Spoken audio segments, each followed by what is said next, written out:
I was just a young model way back. My whole life I just wanted to be a rapper. Then I grew up and the boy became a rapper. Man, my older sister made me wear the golden rapper. She said, why die? Cause you know the hoes are trapping. Got my first page that was 1998. Sneaking talking to my girlfriend way up late. I'm on the motherfucking line, boy, you great. I was trapping since a young nigga by the way back. So they callin' on my tongue. Run by your stifle, cocky back, spray the bro. Love the murder, I'm the serpent, not the book of Genesis. It's for certain, close the curtain, you won't live to see your kids. And I'm out of beat, oh, but I'm still a rapper. Took a little detour, but I'm still a rapper. Used to be a beat boy, but I'm still a rapper. My whole life I was living like a trapper. Acting next to Casanova like on the island. I don't brag about it cause it never really mattered. I would never go back and hold back and shine my golden feet. Just broke my dubs like that boot back, them best me I could be what OG It's hard to feel, easy to kill, hard to deal, easy to give up, hard to build, easy to break down, easy up, and the feet up, my feet up, and the feet out, and my brain rock, and the raindrops, my tank top, and I can't stop, and I can't move when I wake up, and I break up, and I say stuff that was never meant to say daylight. I realize that I demonize you when I blame my problems on you. It was always me, I'm uncomfortable in my skin when I'm not with you. I feel like I'm walking in circles, what's my purpose? Brand new rips and purses, begging my baby don't hurt me like I hurt you, yeah. Got my first page that was 1998. Sneaking talking to my girlfriend way up late. I'm on the motherfucking line, boy, you great. I was trapping since a young nigga by the way back. So they callin' on my tongue. Run by your stifle, cocky back, spray the bro. Love the murder, I'm the serpent, not the book of Genesis. It's for certain, close the curtain, you won't live to see your kids. You ain't drinking activist, you were just an activist. Yo, Christ the immaculate, bought my fist up, smack a bitch. King of the shit, so rock on the death on suicide, you know how it go. But I ain't no drummer, gotta be the The smell of rubbish, ain't no discussion about my consistency. Apology, let me run it, gunning for the go lucky pack. Smack up in the face with a pack of acid. I'm tripping, but she said something I hit up. Picking up drugs, that's gonna keep me down from the dumps. Ain't on the pump, thinking about calling it off. Feel alive, it's easy to wanna die. It's hard to look at my reflection. Easy to grip that Smith and Wesson. Easy to fuck that bitch, no question. Easy to get my dick hard. It's easy to get real pissed off. It's hard to quit my day job. It's easy to pop pills, get meals, get fucked up, tucked in the covers, never leaving my dojo. Where I stay solo when I feel safest, and I'm less anxious, begging for someone to save me. Cause most of the homies around me forsake me lately, creeping on me when the sun go down, so shaded. No surprise, it don't face me, yeah. Got my first page that was 1998. Sneaking talking to my girlfriend way up late. I'm on the motherfucking line, boy, you great. I was trapping since a young nigga by the way back. So they callin' on my tongue. Run by your stifle, cocky back, spray the bro. Love the murder, I'm the serpent, not the book of Genesis. It's for certain, close the curtain, you won't live to see your kids. Got my first page that was 1998. Sneaking talking to my girlfriend way up late. I'm on the motherfucking line, boy, you great. I was trapping since a young nigga by the way back.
Red Bull maps. Climb here is a track inspired, not by competitions and things that Red Bull are a part of, but things Trackmania players do. This map is Deep Dip inspired. We made a map to sort of make a tribute to Deep Dip 2. So let's take a look at how this looks. And wow, the scenery is stunning from since I last saw this, when I only saw the routes. But yeah, this will be played in the finals in 2 weeks. So they have 2 weeks to learn this, and 2 weeks to get their lines as good as they can on the other maps. We have an obstacle here, which I clipped so I can't get enough speed for. It is a pretty thin beam, a jump through this checkpoint, landing down here. Now a full jump to the right, up to this quarter pipe. You can go lower, but it's risky.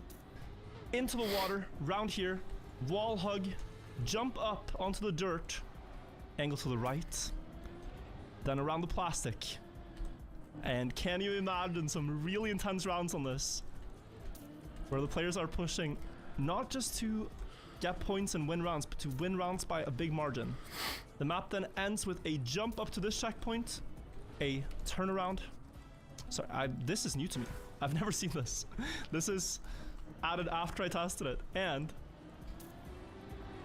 a jump into the Red Bull can, the finish being after you open the can and you get into the canister. Pretty crazy map. Pretty crazy map.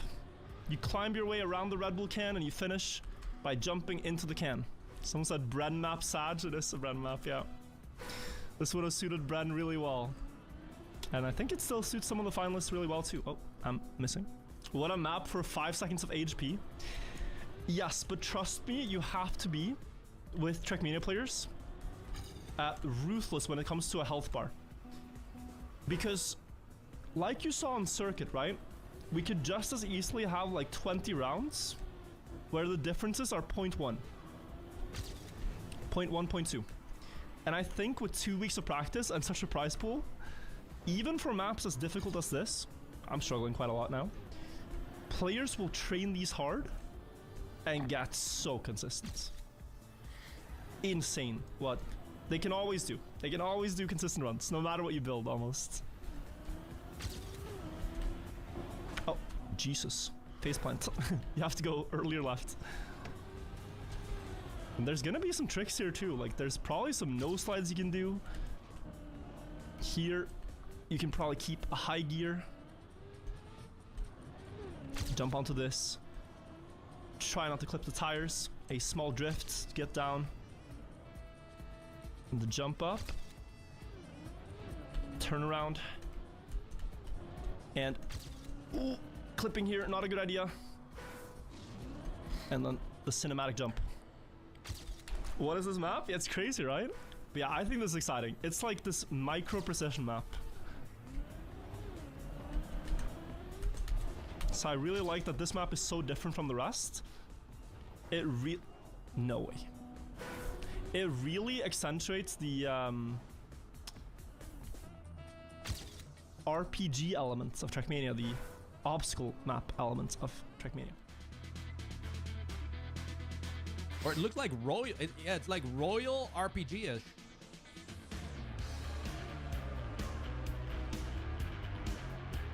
Whoa! What is that start? Ooh, I don't like this. Some of these transitions, if you don't have the speed, you're just straight up not making it. Like, you clip a little bit, you're dead. You're gonna have to full respawn from here if you get a bad slide here. What the fuck? This is wicked. Alright, it's like an RPG map, kind of. Oh. Okay, interesting. Oh, I like this a lot. Oh, that was a sick part. Wow. This is good. This is very good. Yo, this is sick! I would love to play a map like this. Yeah, this is an RPG map. A pool, wet plastic. Guys, maybe I'm glad I'm not playing this. But how? This is a release pool turn with a deep dip corner and the speed check right after? Well, this turn's tight. No, don't tell me it's all water plastic. Oh, not bad.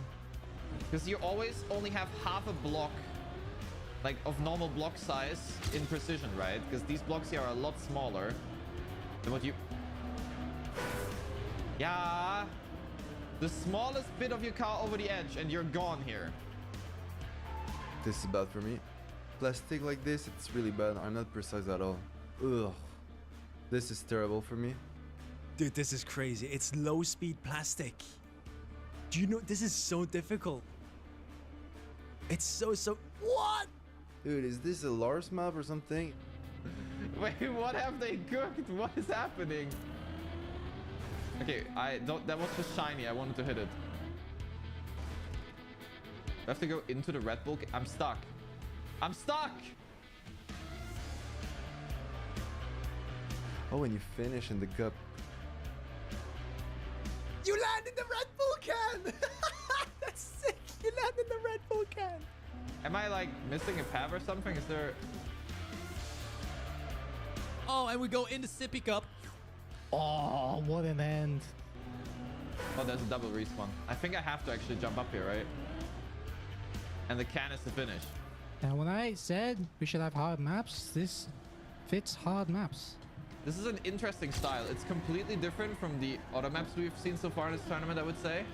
I don't think this map is that hard. I don't think it will be that hard once we're no life on it. Yo, the mappers this event. Like, honestly, the mappers this event, they need to get a pay raise. Give him 50,000 more euros. Is there just a massive Red Bull can? Oh, how did I not even recognize that? Let's check out Showdown. Been a while since I tested this too. It looks very different, but it's gorgeous. And look, we're inside like a stadium. They made this Showdown stadium, this like cave aesthetic. Feels like this final boss in a video game type of vibe. That was the theme for this one. Take a look at this map, guys. It is a crazy map. You have a little bobsleigh part at the start there, and a transition sequence. I now failed. You then go up into a wall ride. Down here, dive, and then long speed drift. Speed tech drift. I messed up here. You're supposed to have enough speed to go direct. You jump into the bobsleigh and wait. We gotta do this with speed. You're supposed to jump from here. I still might be too slow. I'm too slow. I'll do it again. Jump into the speed tech turn like I talked about. Have enough speed for the exit. I still release too much. So it's not that clean because I released here, but it barely works, and that's gonna give me enough speed to do what I wanted to show you guys, which is you go up into this bobsleigh turn on the wall and then down into a drift. This looks like it doesn't resolve when you go into it. It's like, where does the track continue? But it does. Down here, jump into a quarter pipe. Oh, this is new to me. They've changed this. Quite fascinating. There was a different part here, but I think they reworked the end. Jump through. Now past here. Up onto this. Down here. And you also finish by jumping up and bouncing into the can. Both of these maps, guys, are with the Red Bull can as the finish. Boom. This one is so precise. Like, out of the maps in the map pack, the most precise one, by all means. Together with the Climb, though. Climb is more like slow speed technical. This is very fast and transitional. But they're all much harder than the other maps. Only Alpine End can really compare in terms of like precision, I'd say. The rest of Alpine is not that precise. But hitting this jump nicely into this jump nicely into setup on the wall that takes you down through this checkpoint nicely, then getting this drift. It was to the left, to the right now, not to the left.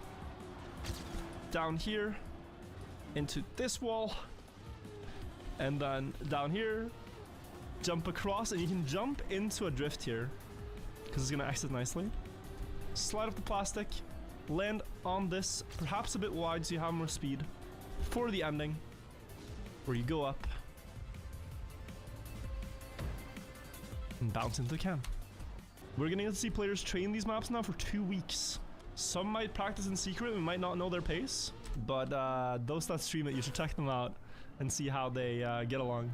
Mutta scammed speed tracks on playoffs and trick maps at the final. I mean, that's gonna work both ways, right? You could say Bren was scammed because there are trick maps in the finals and speed maps in the quali. Ultimately, it's just you gotta be good at everything to win the tournament. That is the thought behind it. So yeah, now that we have our top 8 guys, who do you think will win? Also, spoilers if you don't know the full top 8. They are Mutta, Pack, Wosile, Alcon, Carl Jr., Gernati, Spam, and who's the 4th? Afi. I kept thinking of mine, but I kept thinking of when he crashed out and not who was on the scoreboard.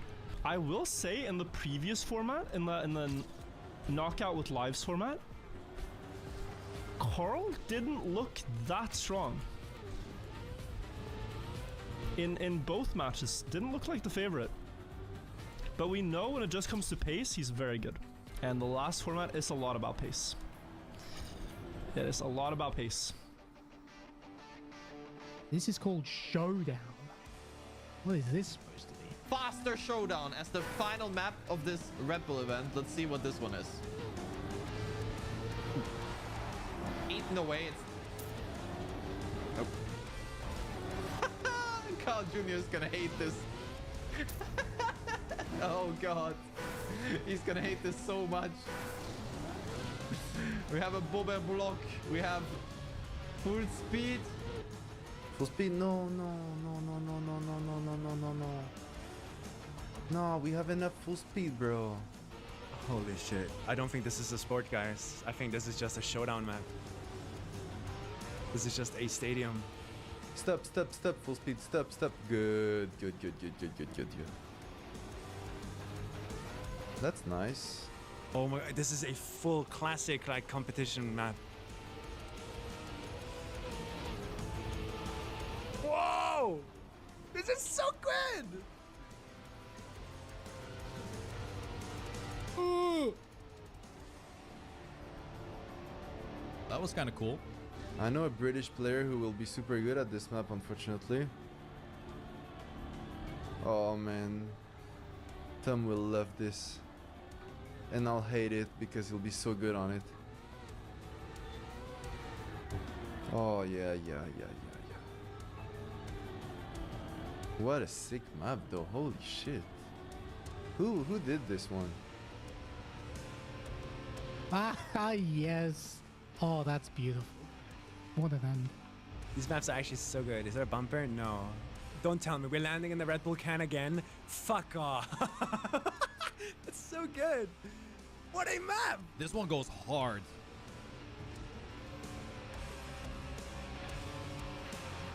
Boink. Nice. Very nice. Well, I guess tomorrow we build practice maps because these do not look easy at all. This map screams new gen Trackmania. Like new style of maps, you know? Competitions would never have maps like these in the past. This looks like a regular TMGL map. Unironically, yes, but this is sick. I think this map is actually kind of sick. But I'm not going to lie. This map, probably when you train Me lays the forgotten F30. If you remember, I picked this thing up for a steal and I had very big plans that I was super excited for. My business partner Duarte created an amazing F30 build. I was inspired and wanted to do the same, but I've made the responsible decision to put it on the back burner given that we have many projects going on right now, including a Pro 1 card that needs to be finished before Formula Drift begins. You'll probably notice my voice is kind of positive as I'm filming this, even though it's a sad thing. Like, I was really looking forward to this project, mainly because I have a very, very special drivetrain that was intended to go in this car. So I made the financially irresponsible decision and I bought another car. And under this cover is something that you probably won't even be able to tell what it is. It is a BMW F22.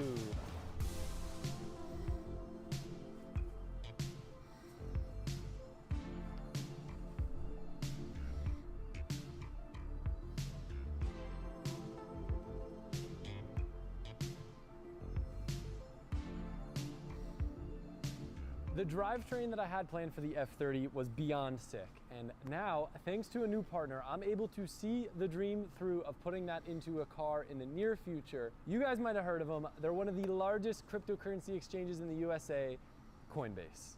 Now, I feel like I have to give you guys kind of a little backstory. So this whole thing emerged because the staff over at Coinbase are massive automotive enthusiasts themselves. They actually reached out to me just wanting to support the channel. And now I had this crazy idea and I just put it on the back burner. And when I explained it to them, they were like, holy crap, this is the coolest thing ever. And now in addition to me chasing my fantasy of this ridiculous drivetrain that I still haven't told you guys, the overarching goal is to spread awareness about cryptocurrency. Now I want to be crystal clear with you guys that there is zero intention at any point in time for me to create my own cryptocurrency. I care a lot about you guys as an audience. This is not going to be a rug pull. I know a lot of creators in this space have used cryptocurrency for bad and have created a pretty bad taste in people's mouths, and that is not what this is. Personally, I've had my Coinbase account for many years now, and I'm a firm believer in the brand. If you don't know what it is, it's essentially a platform that allows you to securely buy, sell, and manage hundreds of cryptocurrencies on the most trusted crypto exchange. Now, I did manage to get a code for you guys, and that is on the screen right here. If you use Builders20, you are gonna get $20 in free Bitcoin on your first trade. Check the link in the description, and I wanna give a massive thank you to Coinbase, not only for sponsoring this video, but for allowing me to take on a build of my dreams. Let's get started. All right, we're just gonna dive right in. It's pretty clear this is not a build that's fresh. I don't even know what I'm saying at this point.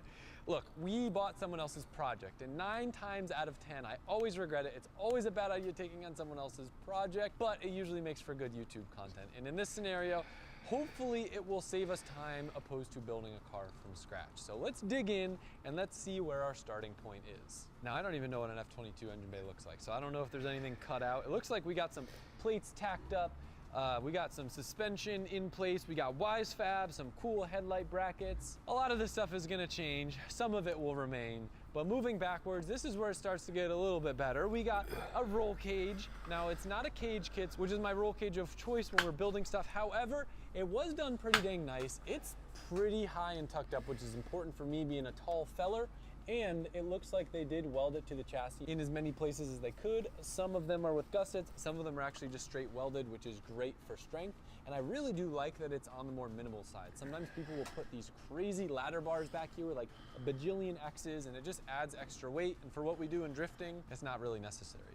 Carbon roof, I don't know if this is an HGK thing or if this is like a factory thing that comes on M2s that was installed. It's a cool plus.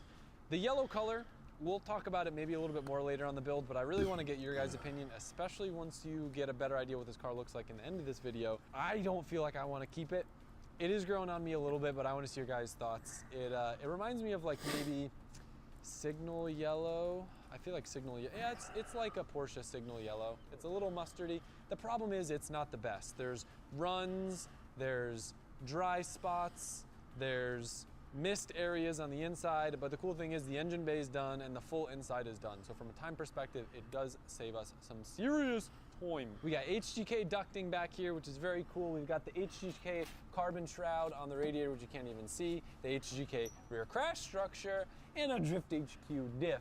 So fun fact, one of the reasons why I was kind of drawn to this build is, well, because the guy who was building this car bought every single part from us at Drift HQ, so I knew exactly what he had. And the way that it boiled down with the cost of the parts was basically like I was buying all the parts and getting a free cage shell. So save some money, save some serious time, and I think it's gonna help bring this ridiculous drivetrain idea into reality much faster. And I am curious to hear what you guys think it might be. I'm gonna be straight up with you guys. I got some interesting stuff you're gonna see in this video. I'm not going to reveal the engine plan, and I don't think you guys are gonna guess it, but I'm gonna be peeping in the comments to see if you guys can get close. Got WiseFab in the rear. There's no exhaust because there's no engine. However, it is pretty cool that this car came with a full motorsport grade harness, not only for the chassis, but for the engine as well.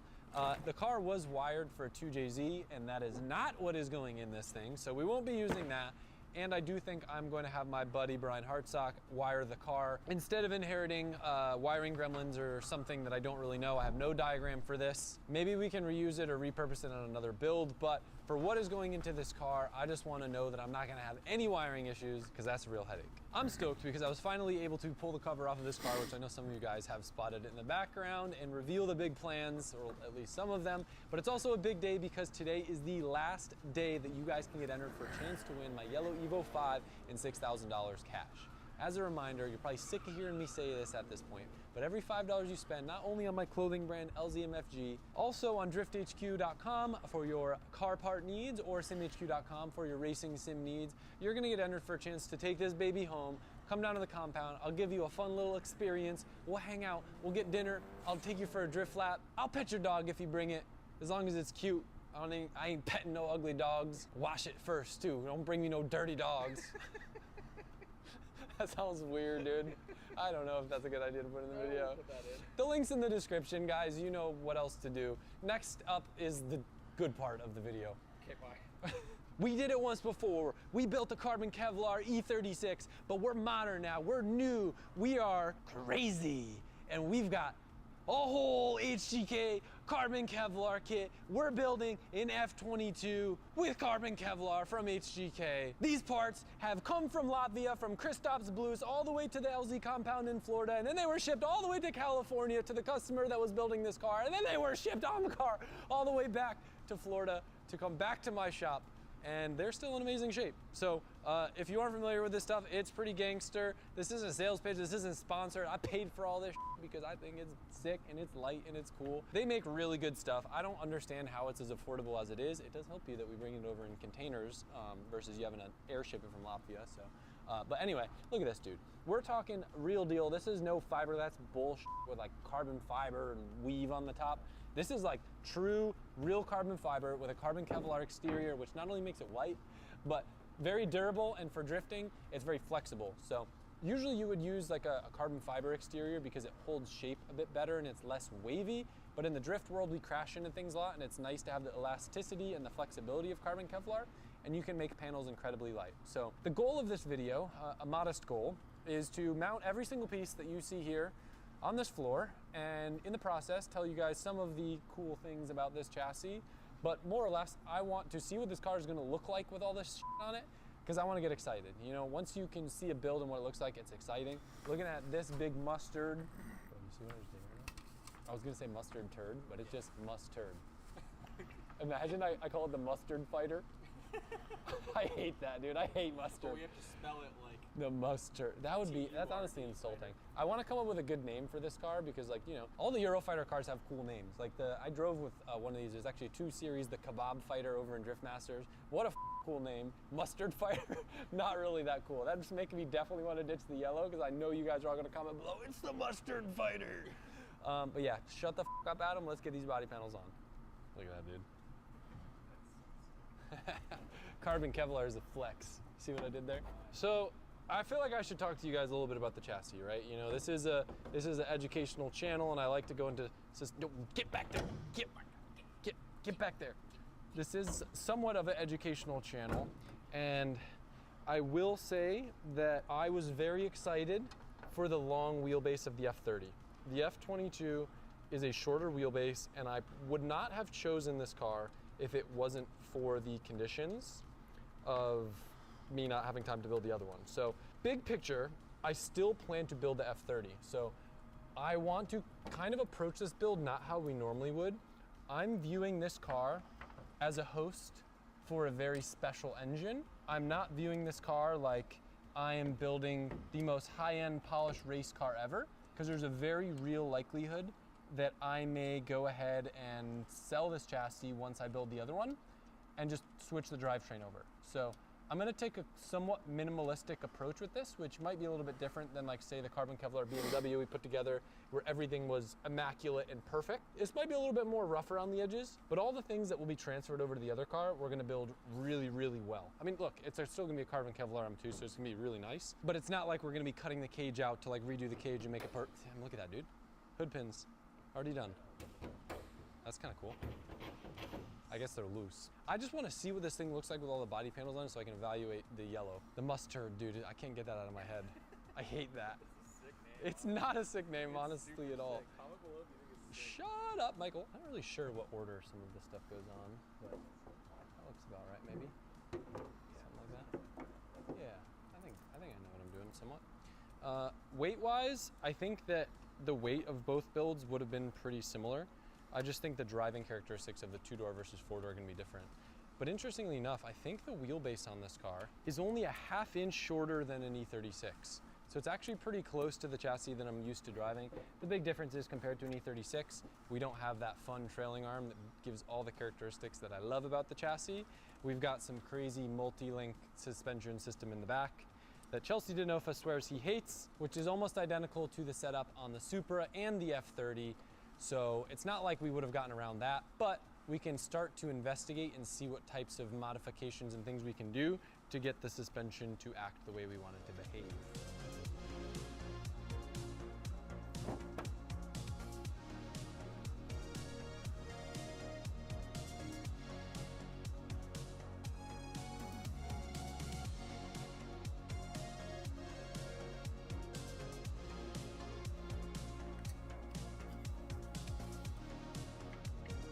This thing looks freaking ridiculous. It's crazy how kit low it is though. Like you look at the wheels, what are these? Are these 18s? So it's on 18s and the side skirt's almost touching the ground with this much gap. Yeah. I guess you can take off the lower splitters, but it is cool because like that drove me nuts about the E36 because the E36, like you could be slammed and it's still high off the ground. This is the other way around. God, that rear fitment's awful. That might be the worst. I've seen some awful stuff from TJ Hunt's channel, but I've never seen anything this bad. That's some next level hovercraft. Yeah, I could fit 2 whole chicken fingers in there. 2 whole drumsticks. The crazy thing about TJ Hunt's channel is the fitment. Yeah, it's not there. I'm just playing.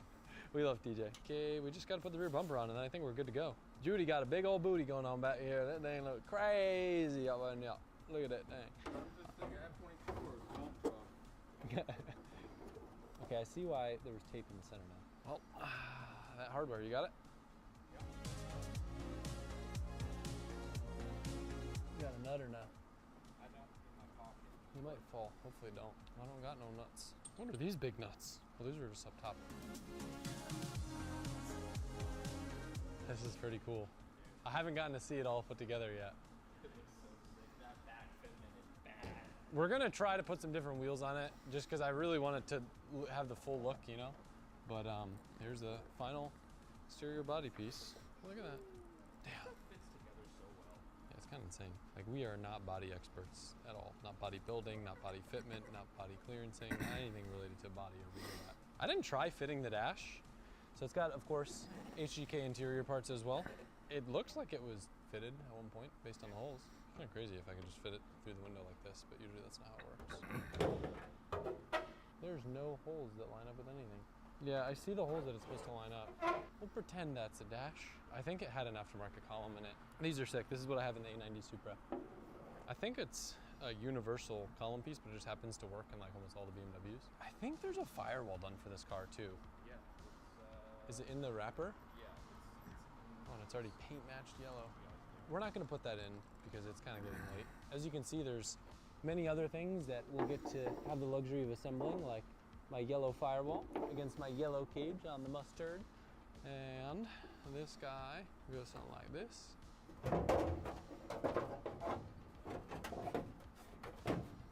It's a whole ass race car now, dude. Yeah.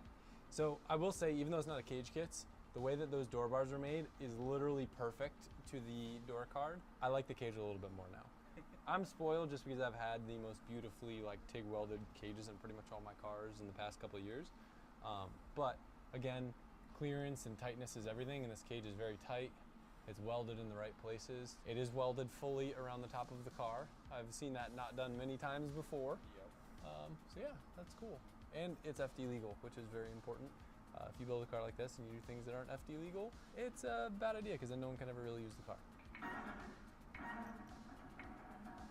Sounds like a cruise ship going to dock while I'm jacking it up. Fun fact, the wheel fell off one of these corners in transport. It there's no axles and the hub just exploded, so that sucked. Shout out Duarte for loaning me his wheels, so we don't need to have hovercraft figment. Fun fact, the lip on the front is wider than the lip in the back. We're looking hella meaty, dude. I don't like that. I love that. No, the word. Oh. Hey, that could work. The bee fighter, because bees are yellow. Ah. Call him the Yellow Jacket. Ooh, we're getting somewhere now. Killer bee. Ooh, the beekeeper. You see that movie? That was a good movie. The Bumble Fighter. Isn't Bumble an app? Yeah. I think this is not gonna work.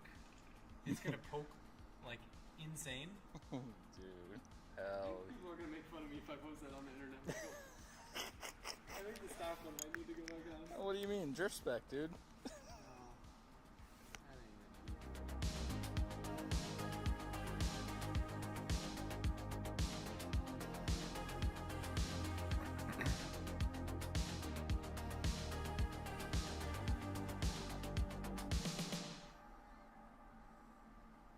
Alright guys, we can get excited because we can see what it looks like now in its final form. I'm going to use the word final form lightly because this car is going to get a livery. It's going to get way better fitment in. We're going to fit the body panels like, but at least now we can get an idea what the thing's going to look like. As much as I would love to roll back-to-back videos of this series, like I said, we've got a lot going on in the shop. And these videos I am going to keep pretty topic-based, so the next update video we have, you guys are going to see a lot getting done. But I'm very excited to share my partnership with Coinbase. It's sick that they're supporting this build. I can't wait to see if any of you guys guess the engine right. I'll see you guys soon.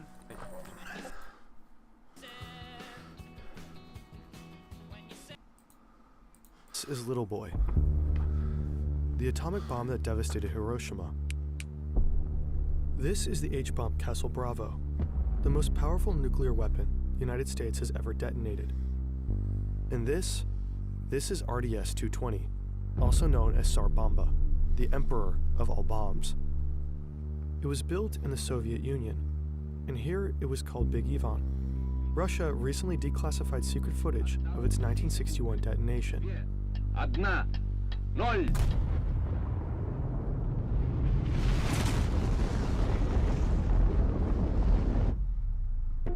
At 50 megatons, Tsar Bomba is the largest nuclear weapon ever detonated. It yielded the most powerful human-made explosion in history, about 3,800 times more powerful than the bomb dropped on Hiroshima. If dropped over a major city, the consequences would be unimaginable. And if it weren't for a last-minute decision, it would have been twice as powerful, and perhaps twice as catastrophic. The lead physicist who engineered it was so unsettled by his creation that he devoted the rest of his life to campaigning against the nuclear arms race. This is the surprisingly unknown, terrifying story of Tsar Bomba.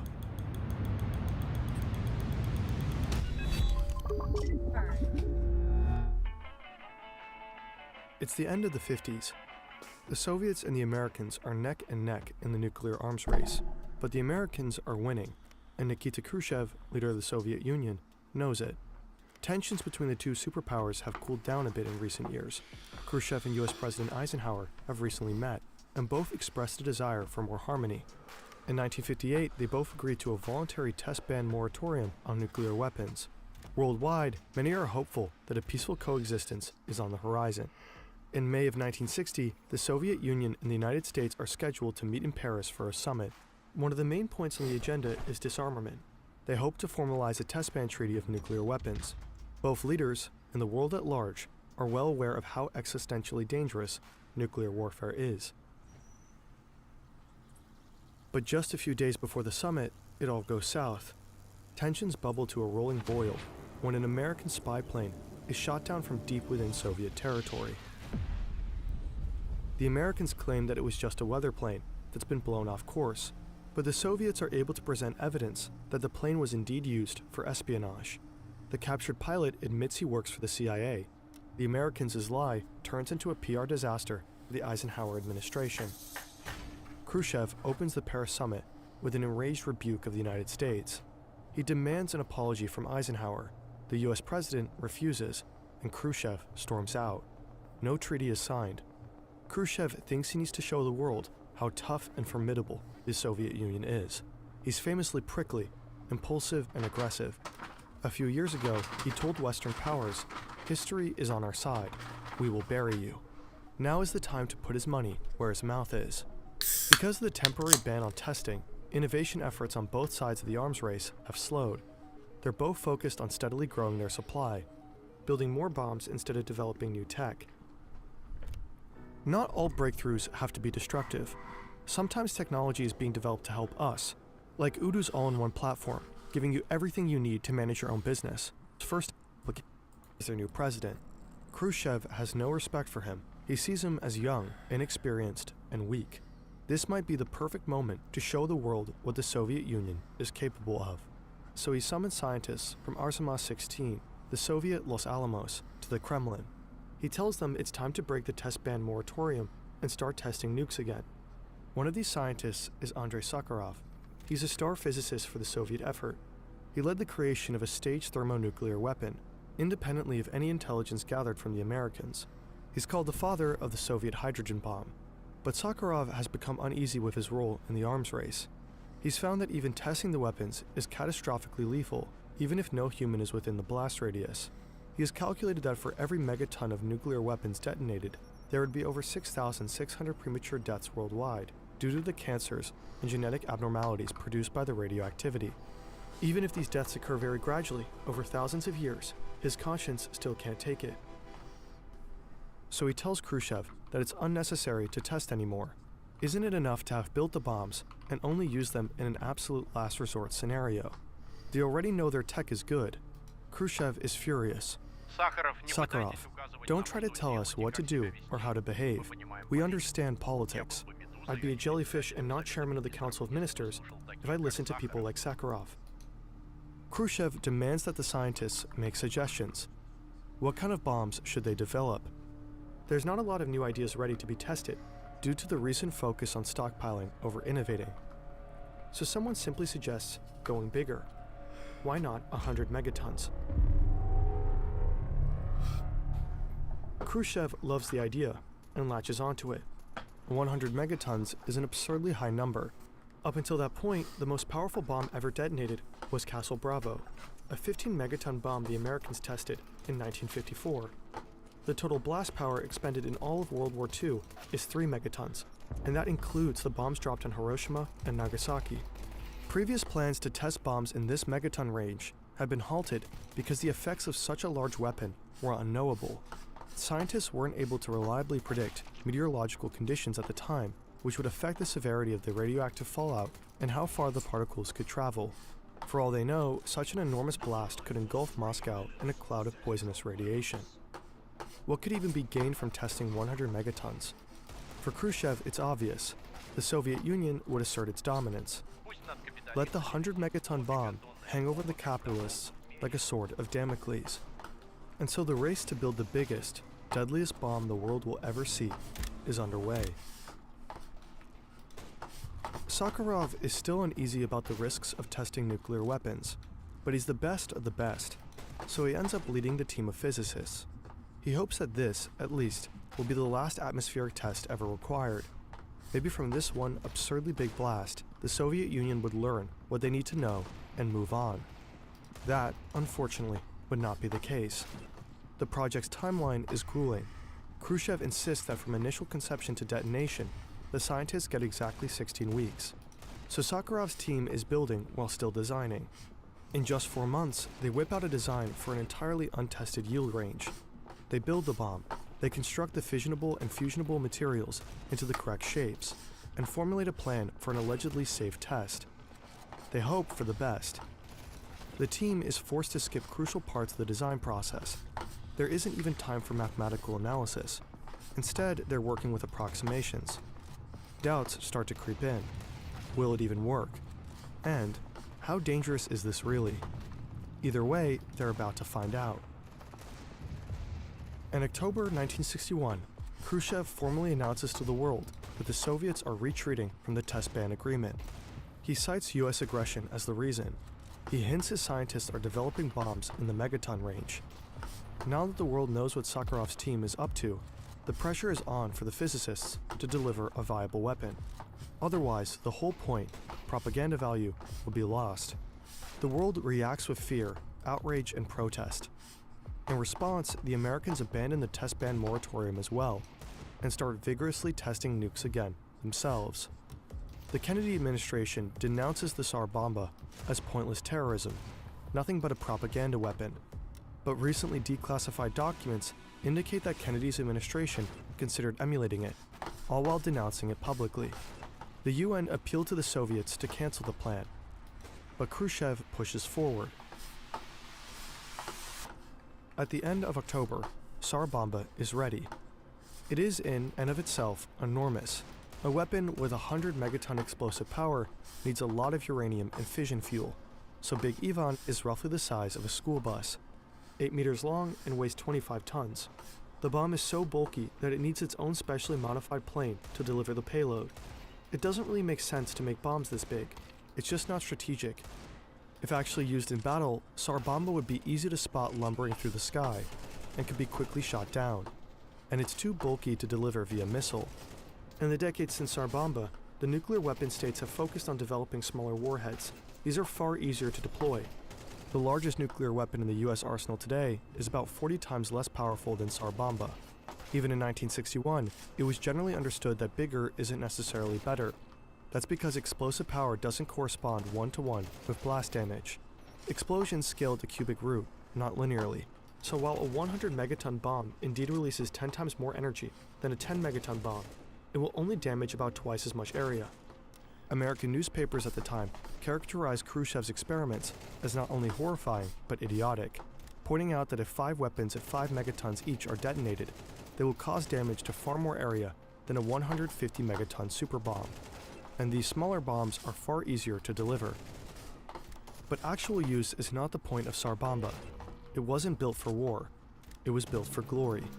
It's meant to make the world tremble at the thought of Soviet power.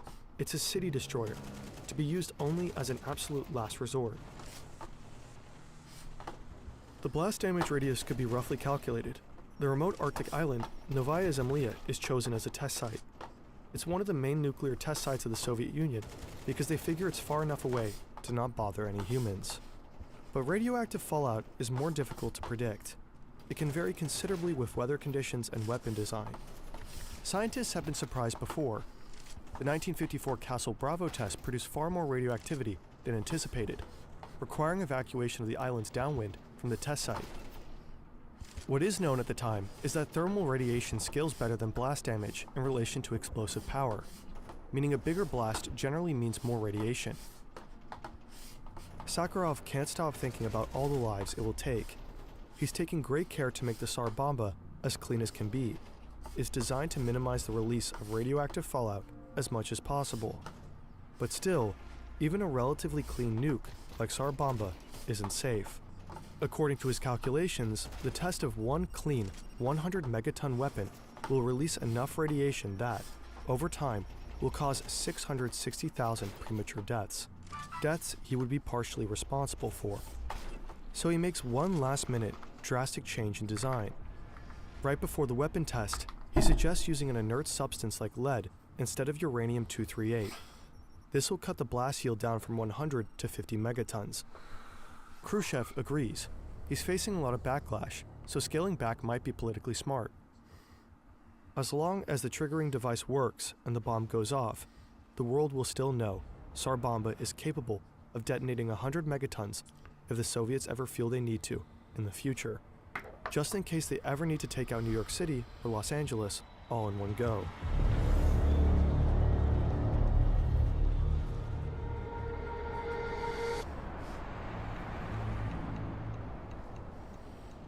The pilot carrying Big Ivan soars to 10 kilometers above the archipelago, Novaya Zemlya. A smaller plane flies alongside him, ready to film the blast and monitor the fallout. The engineers believe the crew only has a 50% chance of survival. Big Ivan is designed to detonate mid-air. To give the crew even a chance of escape, the bomb is outfitted with a massive parachute meant to slow the bomb's descent. It should be enough time, fingers crossed. At 11:32, Moscow time, from 4,000 meters above the ground, the bombardier drops the bomb. What exactly makes Tsar Bomba so powerful is still, partially, a mystery. Russia continues to guard that secret. What we do know is that its design is most likely different from other thermonuclear weapons. Normally, a thermonuclear weapon or hydrogen bomb consists of two stages. It's a nuclear bomb within a nuclear bomb. The first stage uses nuclear fission, or splitting atoms to produce immense heat and pressure. This triggers the second stage, nuclear fusion or combining atoms where far more energy is unleashed. Fusion of hydrogen isotopes under extreme temperatures releases an incredibly powerful explosion, far stronger than a single-stage atomic bomb, like the one dropped on Hiroshima. The Tsar Bomba, however, is a three-stage hydrogen bomb with an unusual triggering mechanism. What sets it apart is that it most likely uses two near-simultaneous primary triggers to ignite the third stage more evenly and symmetrically, maximizing its explosive power. While other three-stage thermonuclear weapons exist, the innovative use of synchronized primary triggers is unusual, if not unique. It's long been considered extremely difficult to achieve synchronization of primaries, but somehow Sakharov's team managed. When you detonate a thermonuclear weapon, you force something into existence unlike anything else on Earth. The first fraction of a millisecond is just a luminous flash. It's silent. Light has no sound. But don't look at it directly. It could cause blindness from more than 80 kilometers away. Tsar Bomba's flash is seen from 1,000 kilometers, or 630 miles away. It lasts for over a minute, far longer than any other nuclear flash before or since. Then, tremendous heat. The light superheats the air to 100 million degrees Celsius. That's 4 to 5 times hotter than the center of the sun. A high-pressure fireball erupts violently and expands at several million kilometers per hour. What follows is a thunderous blast. It's likely the loudest human-made sound in history. After about 10 seconds, Tsar Bomba's bright orange fireball grows to a radius of nearly 5 kilometers. The fireball engulfs everything in its wake. The ice-covered archipelago is now red and scorched. Anything in the ring of absolute destruction, 35 kilometers, is vaporized. Ground Zero is completely leveled. Nothing. No trees, no buildings, no rocks remain. 35 seconds pass. The fireball balloons above the Earth, and the iconic mushroom cloud emerges, presiding over the hell unleashed below. It's 64 kilometers above the Earth, 7 times higher than Mount Everest, soaring above the stratosphere and piercing the mesosphere. All this creates a shockwave felt all around the world, all the way in New Zealand. It encircles the globe not once, not twice, but 3 times. Tsar Bomba's shockwave catches up with the planes that are 115 kilometers from the point of detonation. They drop nearly a kilometer and are nearly downed, but the pilots manage to recover control and survive. 55 kilometers away from Ground Zero, all buildings in the abandoned village of Severny are completely destroyed. 1,148 kilometers away in Soviet territories, houses collapse and radio communications fail. Windows shatter as far away as Finland. But Big Ivan's detonation doesn't kill anyone directly. If Tsar Bomba were dropped on a city as large as New York or Washington, D.C., it would be instantly demolished. Concrete would explode to vanish without a trace. Metal would evaporate.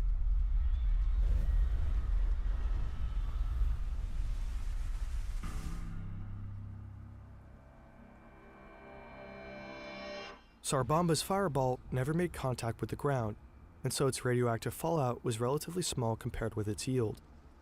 It is considered one of the cleanest nukes ever dropped. Still, its radioactivity was caught in the stratosphere and encircled the Earth for years, dispersing all across the globe. In 2018, Russian scientists found significantly high levels of radiation trapped in nearby glaciers. Those glaciers are melting at record speed into the Barents Sea, a sea that yields up to 4.5 million tons of fish per year for human consumption. Glaciers that were previously sinks of atmospheric contaminants are now becoming secondary sources of radioactive fallout, which environmentalists predict will become increasingly relevant in the coming decades. Due to Tsar Bomba and 120 other nuclear detonations at Novaya Zemlya, indigenous populations living nearby have been exposed to significantly high radiation levels. They experience higher levels of chromosomal diseases and birth defects than other populations in Russia, facts that only emerged later because the Soviet Union covered up incidents of radiation sickness. Some locals call it the archipelago of death. Just after detonation, the Tsar Bomba test is condemned internationally and domestically. Sakharov emerges as a vocal critic of nuclear testing and of Soviet leadership. He campaigns vigorously for an end to atmospheric testing. For his efforts, he receives the Nobel Peace Prize in 1975. The Kremlin permits him from leaving the Soviet Union to receive the award. In response to public pressure, the United States and the Soviet Union signed the Partial Nuclear Test Ban Treaty in 1963, which prohibits atmospheric testing. Nowadays, people often say that if Tsar Bomba was good for anything at all, it would be for catalyzing this treaty. When brought up, it's often dismissed both in the United States and the former Soviet Union as a reckless political stunt, a weapon too impractical and dangerous to ever be attempted by anyone else. But Khrushchev is hardly the only person in history intent on creating the biggest blast possible.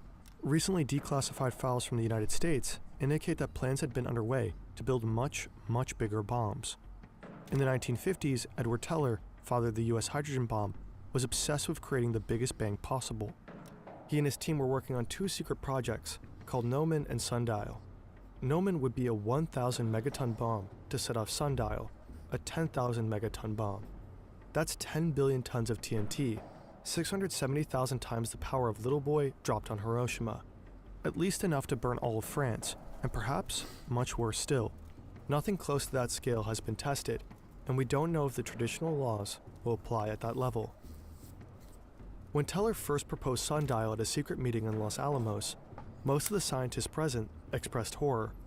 Such an enormous blast could poison the entire planet.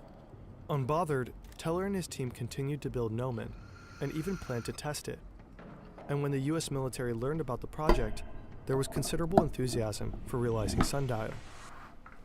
But thankfully, the test never occurred.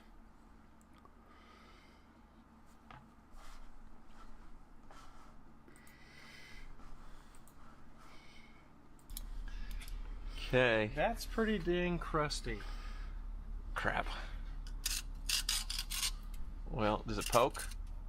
Welcome to Hoovie's Garage, the dumbest automotive channel in all of YouTube, and I am so excited that I have finally found one of these because they are incredibly rare. One of the rarest Saabs in the modern era, a 2008 Saab 97X Aero. And of course, Saab was a Swedish company that was born from jets, aircraft production, but they started making cars after World War II, and there is nothing Swedish about this thing. In 1989, GM acquired 50% of Saab and then all of it in 2000 and started rebadging existing vehicles on other platforms and making them Saabs, and that is what you have right here. Underneath this sort of Saab tuxedo is a Chevy Trailblazer SS. So an LS2 V8 under hood, all-wheel drive automatic. Basically everything mechanical is shared with a Trailblazer SS, but these got the fancy European treatment, some more sound deadening,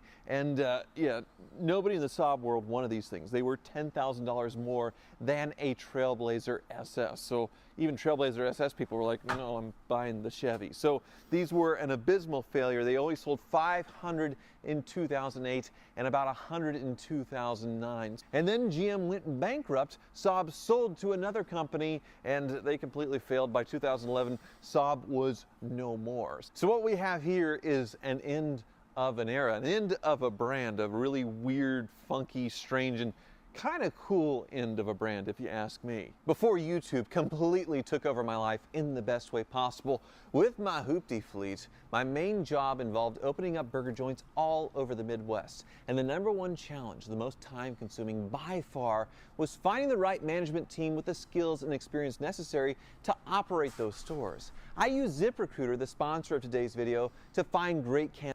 The Saab 92X, which was famously called the Saabaroo because they took a Subaru Impreza, or a WRX in the Aero version, and gave it the Saab treatment similar to this. So you got the turbo flat 4 engine, all-wheel drive, very funky. But this one I've been after for a very long time. They are very hard to find. But yeah, it is a Trailblazer, although they try really hard to make it different looking in the nose. So a totally different grille treatment, fog lights, headlights obviously looking very European, but then the wheels, well, they're right out of the Trailblazer SS, minus the badge right there, the Saab badge. The body panels wise, the door handles, the mirrors look exactly the same. You go around to the back and yeah, a little bit different, but the same sort of shape with the Trailblazer. And it's funny, the Trailblazer had the GMC Envoy, they had the Oldsmobile Bravada on this platform. So it was a very utilized platform for a lot of different makes. Yeah, you see it does have the roof rack and the crossbars, a Saab accessory, pretty rare there. But the weirdest probably body style of these was the XUT GMC Envoy that had the sort of truck bed fold down thing in the back and extra length.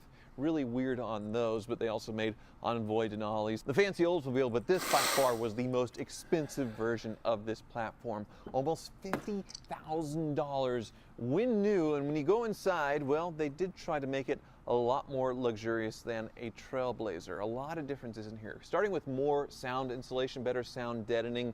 You can see the seats more or less are the same though, but the differences are pretty funny. So they went with the European Saab style vents in the dashboard, so it has a custom dashboard to it with the extra louvers and things looking right out of a Saab, but then you have GM controls, so the steering wheel is right out of a GM product. All of the airbag cover has the Saab. The instrument cluster has sort of a Saab font to it, but when you start it up, which starting it up is actually down here like a Saab, you have the old school GM green LCD graphics. The infotainment and dual zone climate control are right out of a Saab. The buttons are slightly different, but still the same as a GM product. The shifter, same, out of a Trailblazer SS. But the other little European touch is right here. You have a cup holder, which, there we go. Still pretty much works. It's a miracle. That is very European of this Trailblazer SS in tuxedo, but you saw there's some junk in here. There's a normal cup holder as well, and one in the back. I've been hauling the kids in here a little bit, so it's already seeing some use. And speaking of the back, this one's even been optioned with the rear entertainment system from the mid-2000s. So the Panasonic DVD player, and you have the volume controls down here, and it all still works. That is so dang cool. You can see wood from the finest plastic trees right here, heated seats on the door, and under hood, yeah, it doesn't sound like a Saab. It is an LS2 under the hood. So we have 400 horsepower, and they covered it up with this Saab engine cover, although it has a badge for GM Performance Division to make it look a little bit different, but otherwise very stock Trailblazer right here. And you might be hearing a little tick, and that's because, yeah, it does have an exhaust manifold leak. Unfortunately, the exhaust is looking pretty rusty. This thing spent most of its life in Ohio, so the undercarriage, I mean, it's not bad, but it's definitely not a Southern car either. Yeah, we'll inspect it more with the Car Wizard here in a little bit, but overall I do think it is pretty solid for what it is. So I bought it at auction, a collector car auction in Florida. I couldn't believe it when I saw it, and I was the winning bidder for $9,000, so that was $10,000 with fees and then another $1,000 to ship it here. And I do feel like I got a fantastic deal, because a Trailblazer in this kind of shape and mileage is worth low teens. They're pretty sought after because of all the aftermarket tuning and performance you can add to them, but they're still fairly practical vehicles, something GM really doesn't make today, anything like this. So I feel like getting the much rarer Saab version for way less was a really good deal. It does have 147,000 miles on it, but other than the exhaust manifold leak and one of the tires not really wanting to hold air, it doesn't seem to have any other problems. So I am super happy with this thing, but there could be some more problems hidden that the Car Wizard will find. So let's hop in, take a cruise up to the Wizards and see what he thinks, since he seized my Touareg V10 from me. This seemed like a very worthy replacement. It's funny, I actually sold a lot of Trailblazer SSs when they were new back in 2007, 2008. I was working at a Chevy dealer, never experienced the Saab, and it feels exactly the same.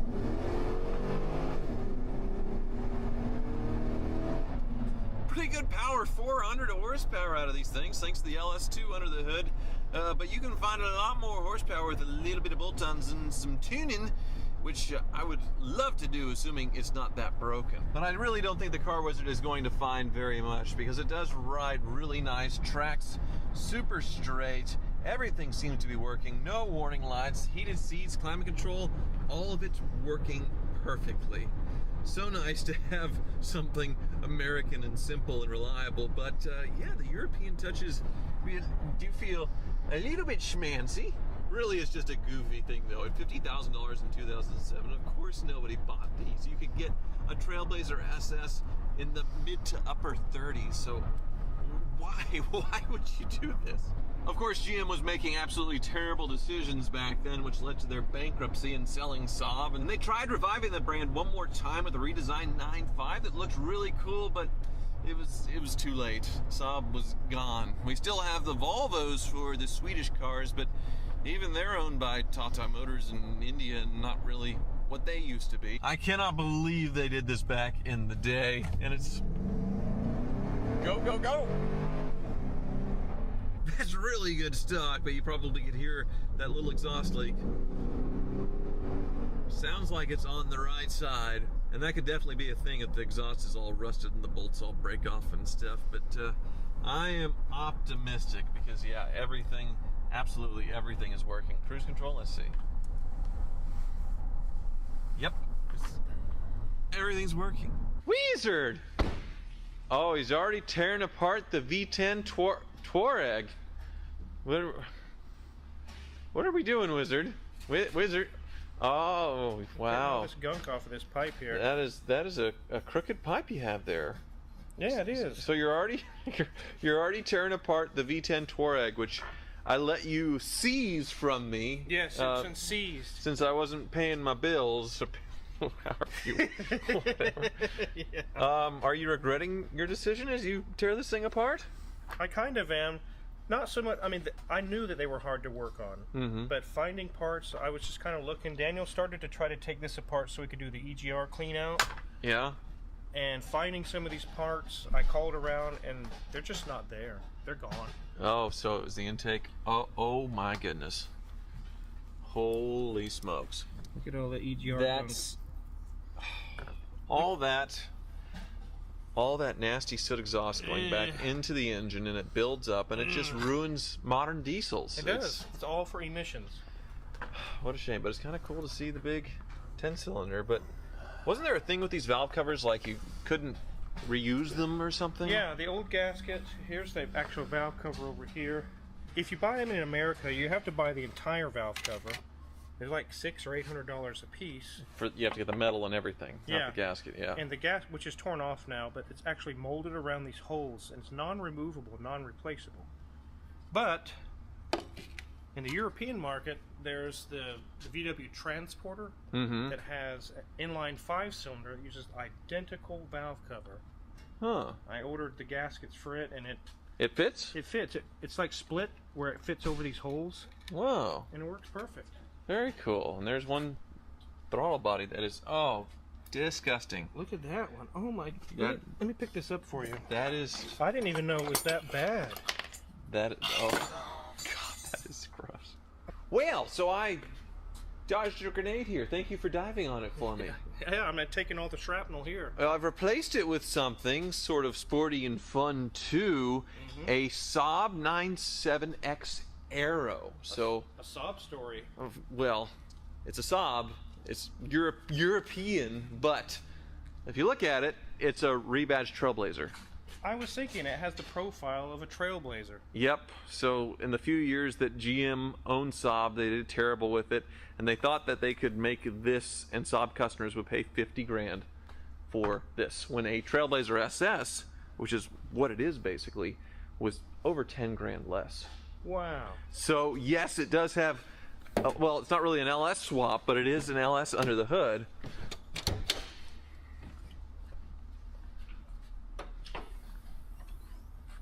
It says Saab. Yep.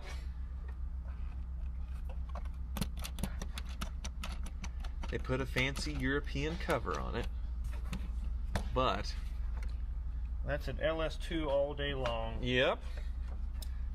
A bit of a crusty LS2. It is. It's quite crusty. It came from Ohio, so Salty, that's why. Yeah, it has a manifold leak on the right side, but both exhaust manifolds look pretty bad. I was thinking we could put a fun exhaust on this thing. Yeah, it would sound a lot better. I'm interested to see how rusty it is on the bottom. Yeah, hopefully not like my old Silverado SS. That was another grenade that you dove on for me, the one with the rusty frame, right? Poopy deal. But it wasn't as bad. I guess the Subaru, which the school buses are backing up Wizard's neighbors, so they're beeping. But the Subaru that was so rusty, the Baja, that it fell apart on your lift. Oh yeah, it was crunching when we lifted it. I don't think it's that bad. I poked around underneath there, but yeah, hopefully you don't find anything else. Other than the manifold leak, there's really nothing wrong with it. The drive's good? Everything drives works? straight, AC, everything, heat? everything. Power windows? 147,000 miles, so wow. May not be anything to do other than, yeah, fun exhaust and making it go fast. Let's get it on the lift. I'm curious to see how bad the rust is. Okay. Yeah. It's a V8. The exhaust kind of catches up when it gets hot, you know. It seals up. Much worse cold.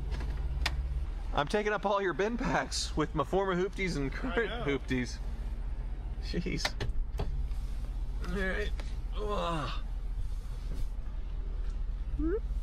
Did you see what they did at the inside to make it sobby? It's got the ignition in the center console like a Saab. And then the vents are... Oh yeah, it's very sobby. It's goofy. Let's see if we're gonna sob when we get it in the air and see if there's rusted out frame and things. Ready for the reveal? Uh-huh. Okay. That's pretty dang crusty. Crap. Well, does it poke? No, it doesn't poke. No, it doesn't poke. Oh, but that's pretty leaky right there too. Yeah, that's probably these differential seals. Yep, it's coming down right there. Very common on these GMs. I'd say let's do an all-wheel drive delete. It's very popular on the Trailblazers when you're doing some power. All-wheel drive delete? Mm-hmm. You just want to do burnouts, huh? Yes. Okay, Yes. well, you're paying the bill. We'll happily do it. Yes, rather than pay the money to fix it, I think. Oh, but that's not...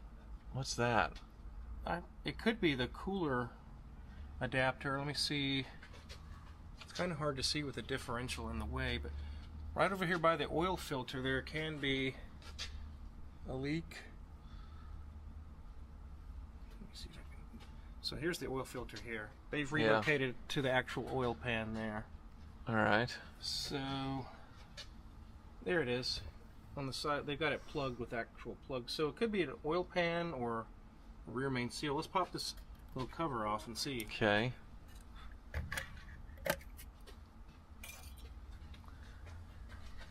Are we wet? Doesn't look wet. Not really. I think that's probably just an oil pan gasket. And it's not leaking bad. Alright. Well, what's this line right here that's looking kind of rusty? Rusty, crusty. It looks like a power steering line to the rack.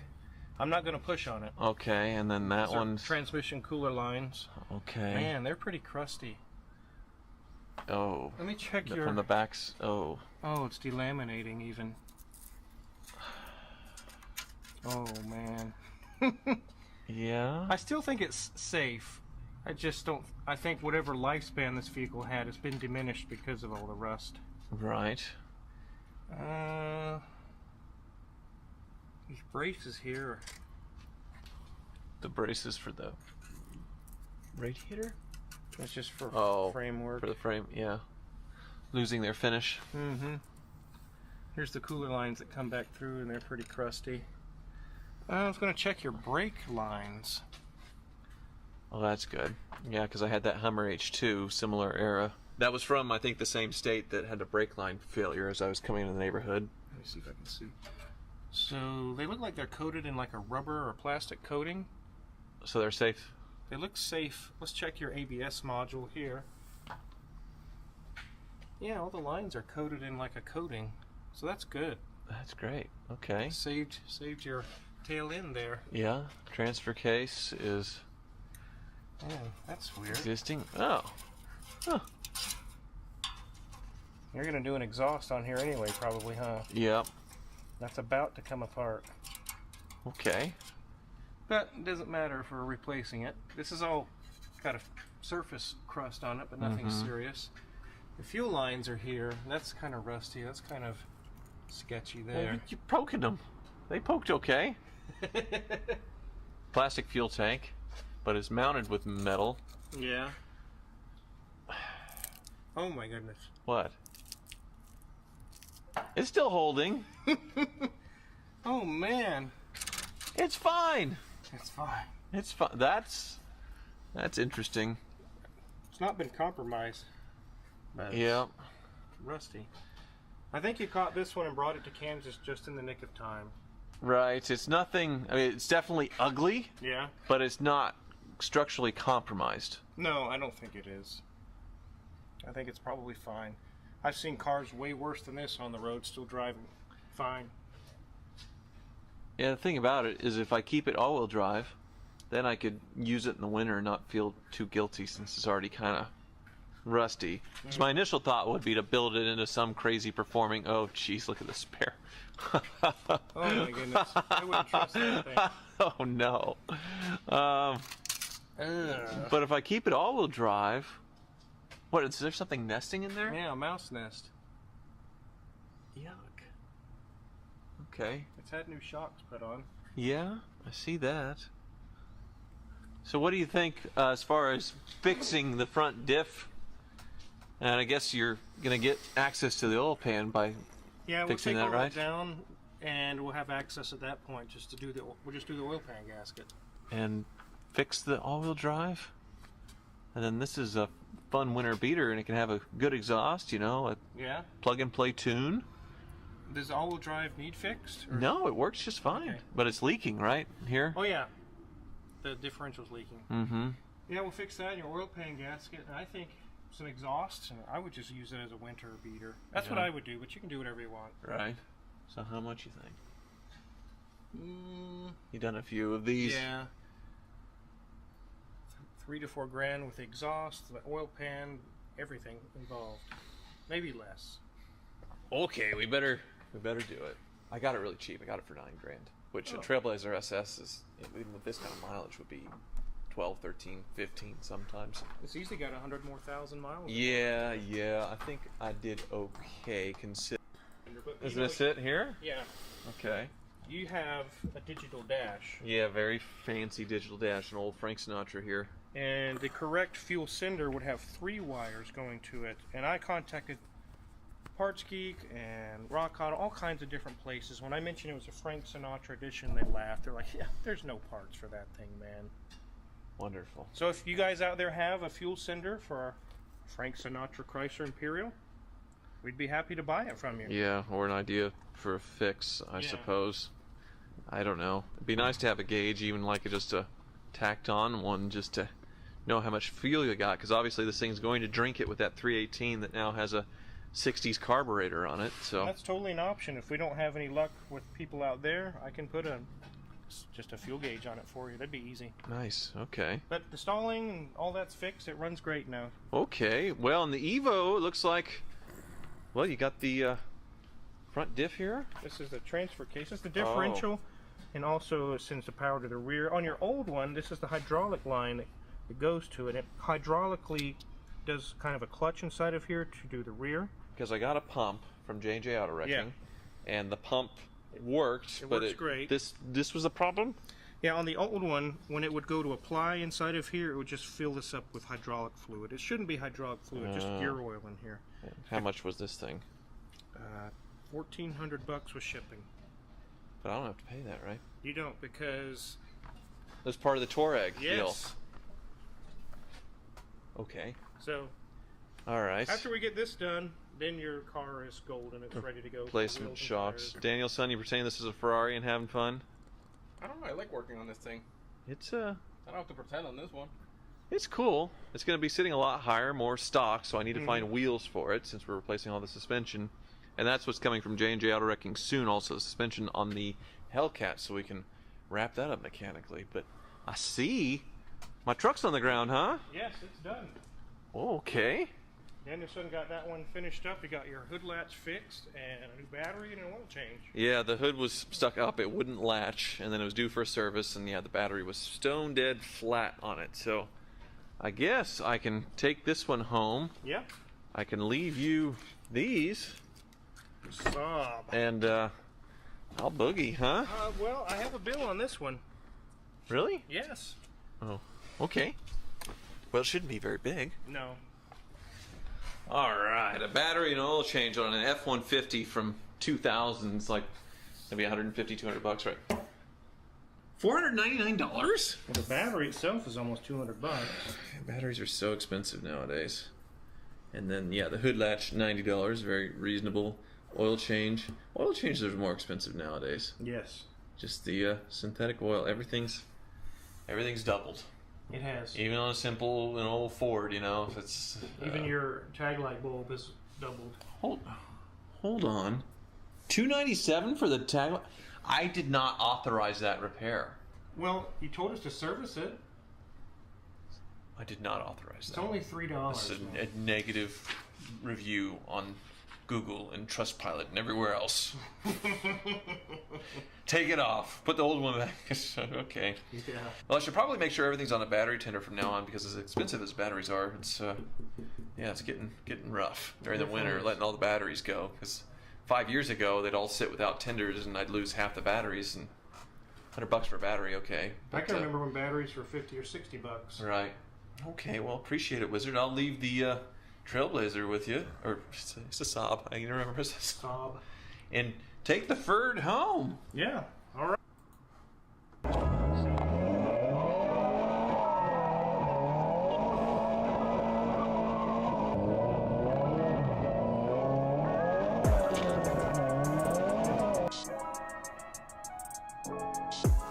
What's up, guys? Welcome back to the channel. Today we are officially putting on a new transmission, a 6-speed transmission on the WRX. We're also going to be making the world's first rear wheel drive VB. So everyone's gonna have a lot of questions, and you know why we're doing this. We'll explain everything later, but we're gonna head to Finance Motorsports. Our homie Gus, he's gonna be doing the whole swap. So enjoy the B-rolls right now. And also, guys, we haven't really showcased the paint, because last time we showed it in the last reveal video, can't really see it. And actually it's raining right now and kind of gloomy in SoCal, which is the first time we have any kind of rain. So thank God for that. Yeah, I want to show you guys the color in the sunlight. You can't really see the gold flakes. We still haven't taken it to our body shop to polish it. Everything's kind of rushed. The car's gonna be out for another week, but after that we can finally make some good content with the car. We're gonna be sliding this thing. We'll do a lot of stuff, but I'm not gonna tell you guys. But anyways, enjoy the look, guys. Car's a little bit dirty right now. The car went to the canyons yesterday to get some more footage and reels. Post that in the other video. Fitment is pretty good. We're still waiting on new wheels. So for those watching this video right now, we're gonna do a giveaway later on. So we have to give away the side skirts and the wheels, these GT2 wheels. But in the meantime, guys, enjoy some B-rolls. We'll link up at Gus's shop.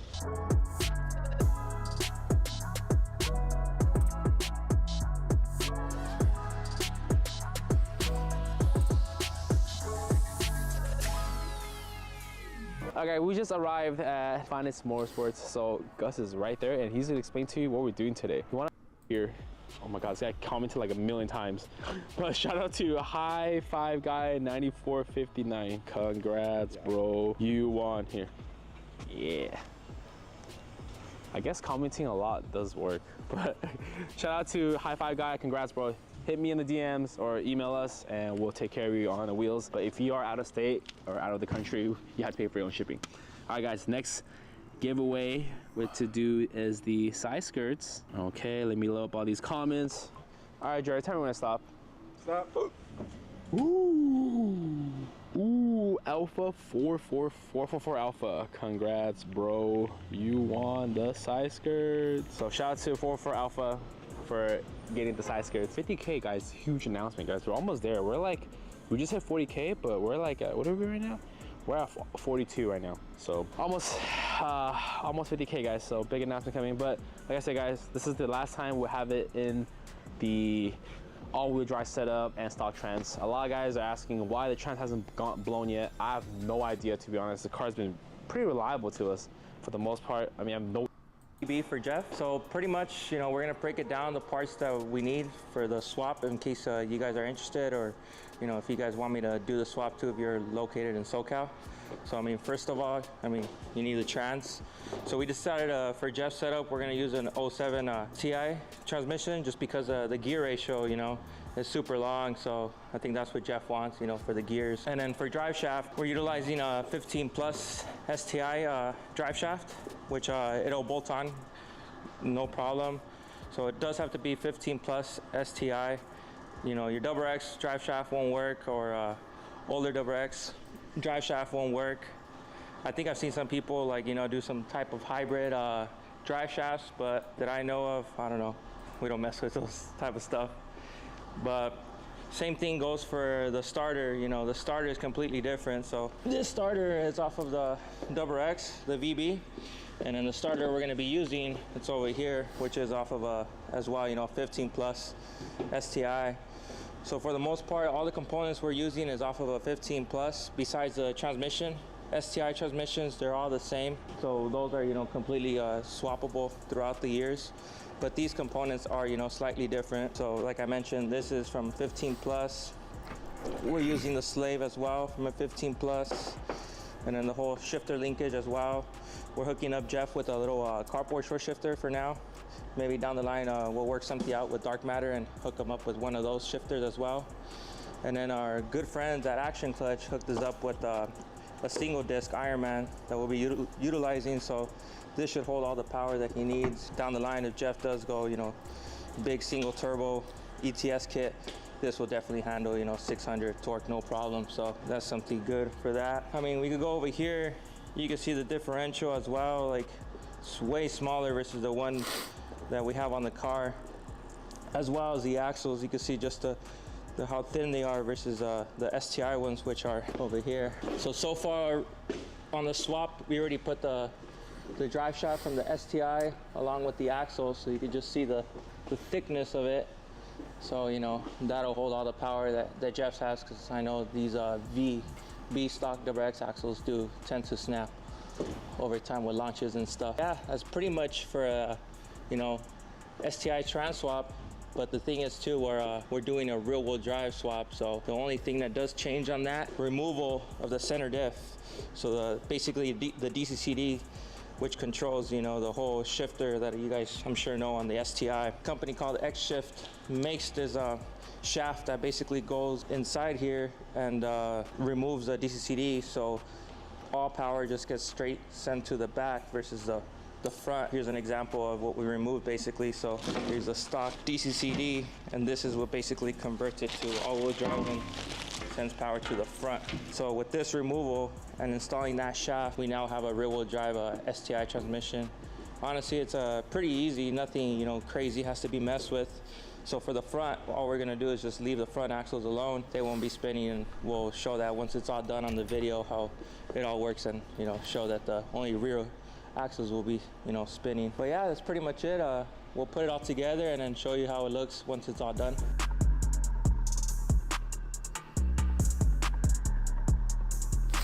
The next day. Alright guys, it's Friday.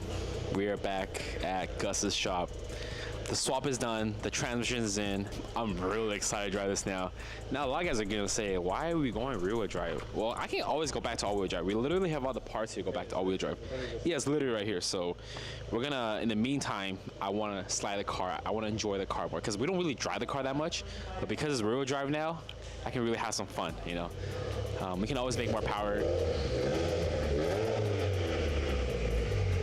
God damn, sounds good.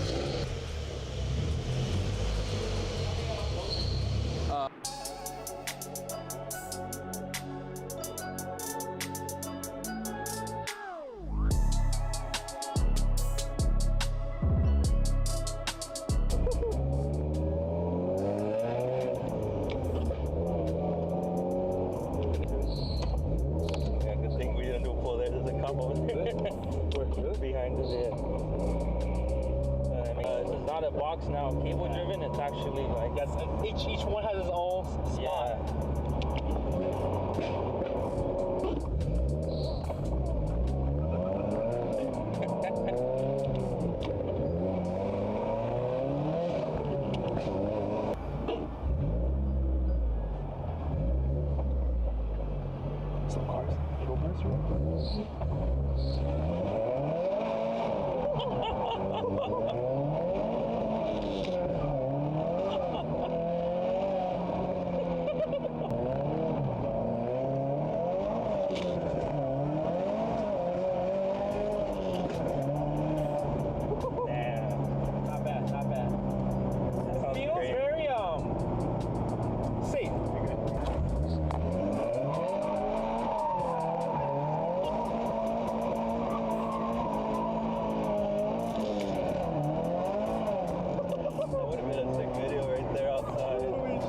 guys, we just took the car for a spin, 30 seconds. We're not gonna show you clips right now until the next video, okay? We're gonna do a full in-depth driving experience with the new transmission and the swap. It feels really good. The clutch placement, the release point, catch point has to be a little bit adjusted, but Gus will explain to you on that. But so far the car is flawless. We are officially the world's first rear-wheel drive swap. So the deals you want are never close to home. So we're here in Florida, staying with a guy that I met on the internet. It's an old car and it's super impractical, but I've been trying to buy it for months and I finally got my hands on it. I've bought over 50 cars in my life, and every situation is different. We're either hauling out with a truck and trailer or asking all of the right questions and then just having it shipped over. But when one of the biggest automotive YouTubers reaches out to you and asks you to buy his car and invites you out to his place to come pick it up and make a video, well, you book some flights and you fly out. So we booked some flights, flew out to Florida, and stayed with a guy that I've been talking to on the internet. And it's Drew. What's up, homie? Drew from EAG BMW, not the EAG that Manuel saw at my Ferrari. No, not that one. But the guys who have the best BMWs in all of BMW world. Yeah, I think in the actual world. And these are not the cars that I'm buying today, but it's always nice to see when you pull up to a garage and see some cool cars. Yeah, but this one looks familiar.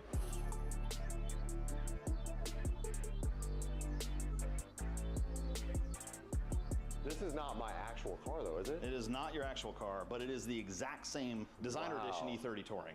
Man. With the very real / fake AC Schnitzers. Yeah.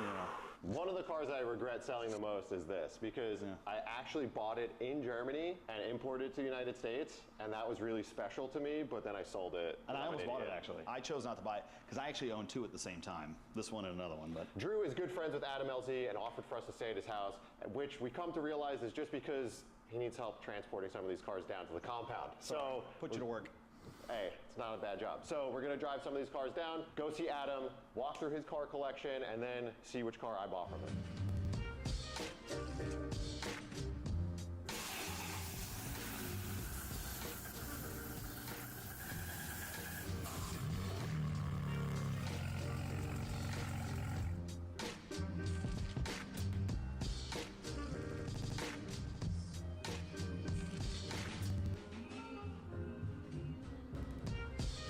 So I probably should have done this earlier, but I really wanted to embarrass myself as that fanboy. There isn't a single person out there who doesn't know who this guy is.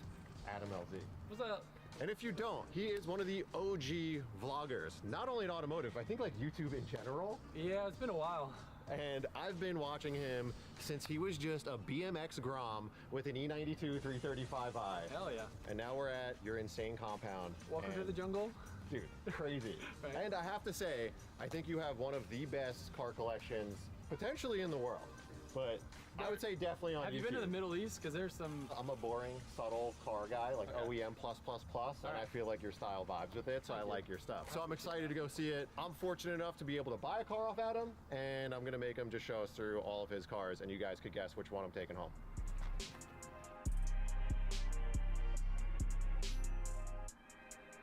Honestly, an overwhelming amount of sick cars right off the bat. Holy crap. Where do we start? I'm so passionate about like every little bolt in every car that we could make this a 3-hour segment in the video, or we can make it a 3-minute segment. So Let's go like somewhere in the middle, hour and a half. Oops. We got dinner reservations, dog. We did an episode with TJ's R34. That's Midnight Purple 2. Yeah. This color pops way harder. Yeah, you know, it's just that. No, I was gonna. You can rag. I was gonna throw some shade at TJ. No, his car's beautiful. It's really nice. But this color is like way more vibrant. Yeah. I don't think I've ever seen them next to each other. His appears more black. There's like more green in Midnight Purple 2. This got like a little more like purple and like orangey hues. This was really probably the biggest resto mod that we ever took on. And it was the first thing that introduced me to the world now that I can never forget of powder coating and zinc plating every single thing in imagination. Kind of scarred me, but we spent probably well over a year building this car. Came out amazing. Was this your first like big budget build? I think it's a fair thing to say. It was just like, it was the most expensive car that I ever owned to date. It was like $100 grand, which is cheap laughable today, yeah. compared to what it was. But I was like, I can't cut any corners on this car. Right. This is the nicest thing we're ever touching. Like white gloves, working on it. type Right, shit. right. And the thing I learned about GTRs that is kind of disheartening is like, even if you can afford an R34 GTR, doesn't mean you can afford to build one properly because the parts on this car are so extremely expensive. But I lucked out because I built it before the rush of all the people buying cars. Really? Yeah, so like most of the stuff I bought on this car new, like the interior's all new stuff. I probably spent half of what you'd spend now. Wow, okay. Because you look at things like mine strut bar is Yeah. like, I'm sure this thing is like $8 grand now. Like, Yeah, who knows? insane. Yeah. What power does this make? It's like 650. I kept the twins, which I wouldn't have done in retrospect, but it was just, I don't know, I thought it was cool. I never had a twin turbo car. And Tommy made you keep the twins, right? he was probably a large factor in that. It's good. It Yeah. just, now knowing what I know, I probably would build the car a little different, but I don't Yeah. have the heart to tear this car apart. Yeah, no, it's sick. And I feel like the twin turbos are like the ethos of an R34 anyway, so it's kind of cool. Like, really Yeah. special setup. The way that I look at those, like R32 twins, R34, like you're already in the era of the big single kits and everything. Right, So right. it's, if I was gonna single car, this one would be the most appropriate. Okay, yeah, I feel that. All right, let's move on. This is an insane build. This is a 4.0 liter inline six, a Ford Barra engine swapped into a S550 Mustang. S550 Mustang. You wanna hear the craziest thing? I'm gonna start the car. You would have no idea that it's not a V8. Dude, a straight six that chops like this is crazy.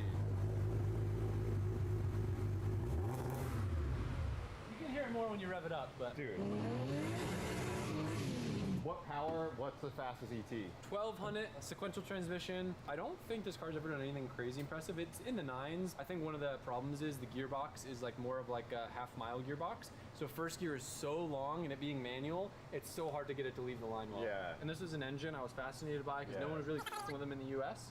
And it was like, I can't fit it in almost anything because it's so tall, it's such a big engine. Yeah, honestly, it's huge. And in an S550 engine bay, like, it still looks big. It's so tall that like I can't even have a stock sway bar in here. It's crazy. And for everyone out there who doesn't know what a Barra is, it's basically like people call them the Ford's 2JZ. So it's a 4-liter inline six. Kind of looks like a 2J, but from there, there's not really much other similarities. It's a bad bitch. Yeah, it's crazy. 1200, is it a stock engine? Just like a piston rod motor. Okay. Super simple, makes 1,000 foot-pounds of torque. Like, it feels ridiculous. God damn.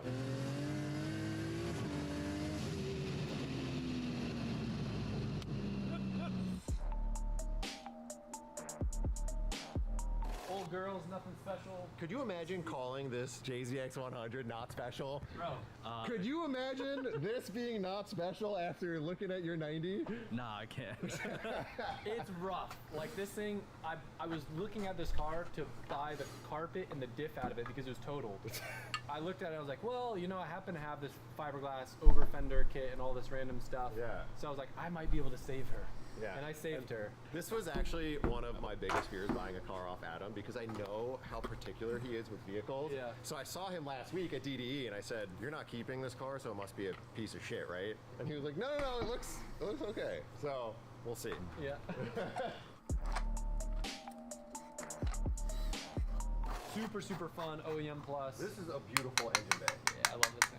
All right, now I kind of feel you should put singles on it. A big single on the I know. 34. It drives so good too. Oh, like this looks so nice. This has got all the old logo bits. It's like the perfect combination of new school, old school, and like the ethos with this car was it actually came from Japan, already swapped with a 6-speed get drag and an hell yeah. HKS old school like single turbo kit. Nice. So it was basically updating everything to newer parts of the same thing. Oh, so it's cool. still bolt-on HKS turbo kit, but just the newer technology. Nice. But this engine's almost so responsive that like I think it would be better suited to the 5-speed because you're just like constantly changing gears. So this is a 13B Datsun 1200. This is one of those like marketplace deals where it's like, oh, I can have a lot of fun with this and it's cheap and fun. And it was really cool. You know, I didn't spend anything to make an extra 200 horsepower with the car just by learning how to tune, fixing broken things. I learned how to do like sheet metal work in the rear. Oh, nice. Just like a low commitment car that you can like drop a wrench on and not cry about. Yeah. The car weighs like 1,600 pounds and makes like almost 400 horsepower. Yeah, I mean, So- it's got a friggin' riot. Oh, wheelies. It's no way.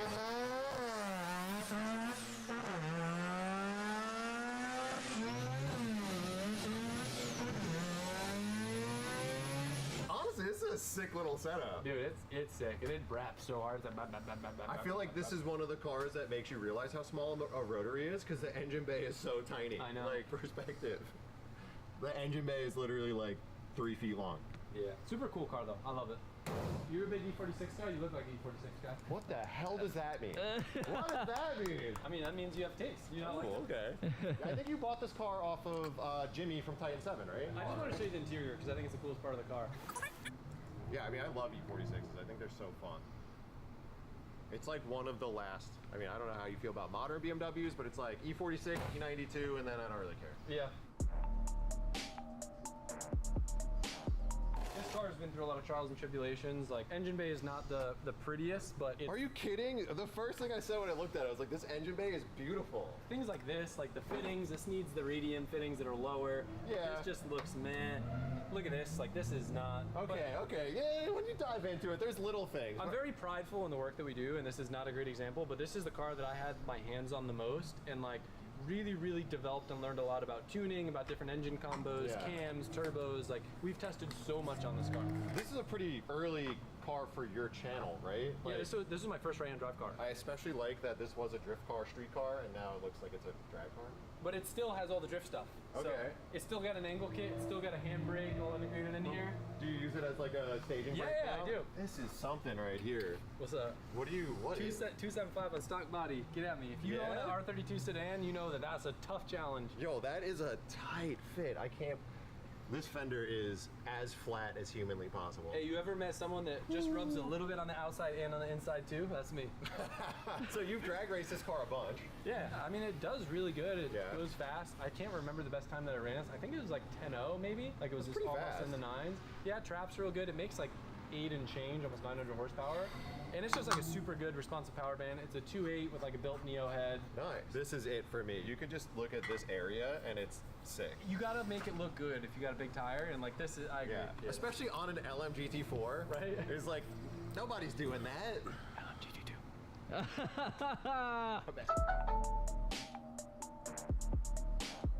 And probably the least Adam car that you have is this monstrosity of a Z. This is a YouTube build. Like, this is the epitome of a YouTube build that has zero purpose other than a YouTube car, and like, it was super fun to do. I've definitely strayed away from the YouTube builds because they just kind of sit and they don't really get enjoyed as much. And I think that's why I liked a lot of your builds, because they're not YouTube-y builds. Like, they're cars that you like that you build, whereas like most of the time on YouTube, you have to do things really extreme that suck and you don't even like. Well, and then usually they don't work the best. This car actually works really great. Does it? Yeah. What is it? So it's a VQ twin turbo? Yeah, so it's a built VQ37 twin turbo, makes like 8 and change, and it does good burnout. The problem is there's like no really good standalone options for this right now, and I just don't have full faith in it sitting on limiter with the current setup. It's worked, and it'll do a 2-minute burnout and pop the tires. And then probably the most basic looking car in here is actually, in my opinion, one of the most specials. This was my first car that I got when I was 16. I spent years trying to find it, finally found it. Originally was just gonna put like a normal S54 in it, which escalated into a built turbo S54. This is the actual car. Yeah, that you bought. like this is even the sticker that I put on when I owned it. No way. Yeah, and you can see this one too. This was the bike shop I was sponsored by when I was like 15. It got abandoned in a field by some kid that just used it for doing donuts in the dirt. On the inside, E46 shit, you know? I put M4 skin on the original seat in the rear, M4 seats in the front. Yeah, it's kind of cool, right? It's pretty sick. Those are comp seats because they have the holes in them. Well, and then that little stripe means something special. Comment below if you know. Also, don't forget to like the video. If not, you fucking suck. But this is an engine. It makes like 8 and change. And it's super reliable, sounds amazing. Is it actually reliable? Yeah. It's wow, great. okay. Yeah. Link ECU, flex fuel. Well, there's some nonsense going on outside. You can check that out. I know. I want to give you a ride in this place before it's too dark so you can like fully experience it.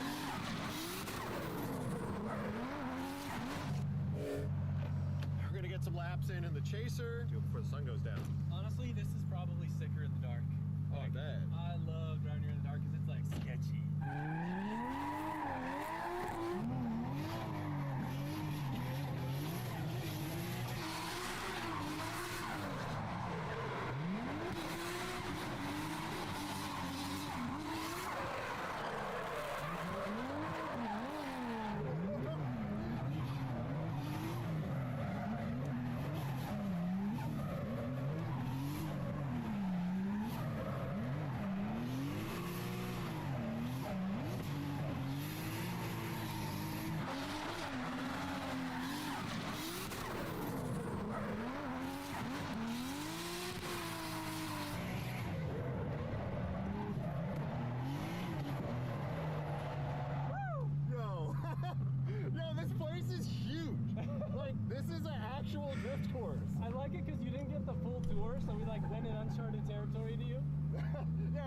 really get to do a full walk around yet of the whole spot, so we just did it while absolutely shredding. It feels like a racetrack.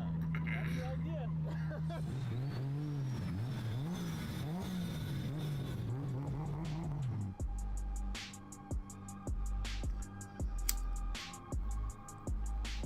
We got one more shop, one of many actually, another shop where Adam keeps all of his cars. So he pulled in his chaser behind his other nicer chaser. But this thing, we gotta talk about this thing. I think this is one of the coolest cars here. Prehistoric engine in a new car. It just makes all the right noise. It doesn't make a lot of power, but it's so fun to drive. It just makes me smile.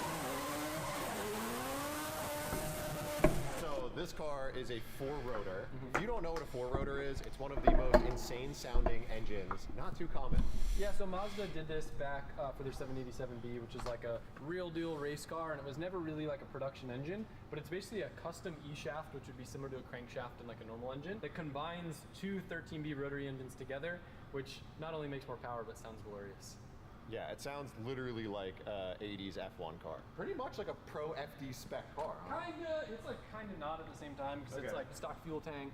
The It still has stock fuel tank? Yeah. The interior though, I like in this car. I tried to model it after like Porsche GT3 race car. Yeah. So everything's body color, lots of carbon, still stock dash, because to me that's like a lot of the factory race cars all have the stock dash. Right. But yo, check out how nice these doors close. So light. No effort, it'll just close. Feel it. That's like incredible. Because usually a composite door feels horrible. You don't even need the force. I didn't even give it force, it just did it. Can we look at this chaser? This car is beautiful.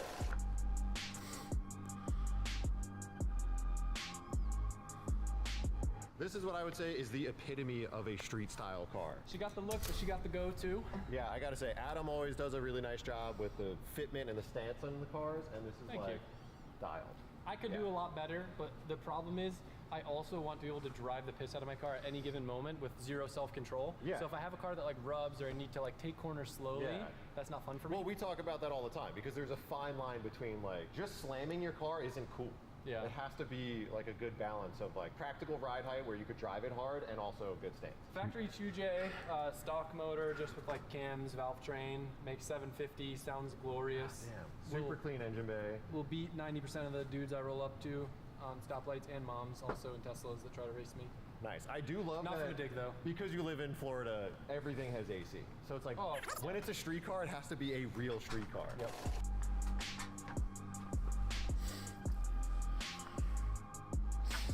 You have an abundance of Evo 5.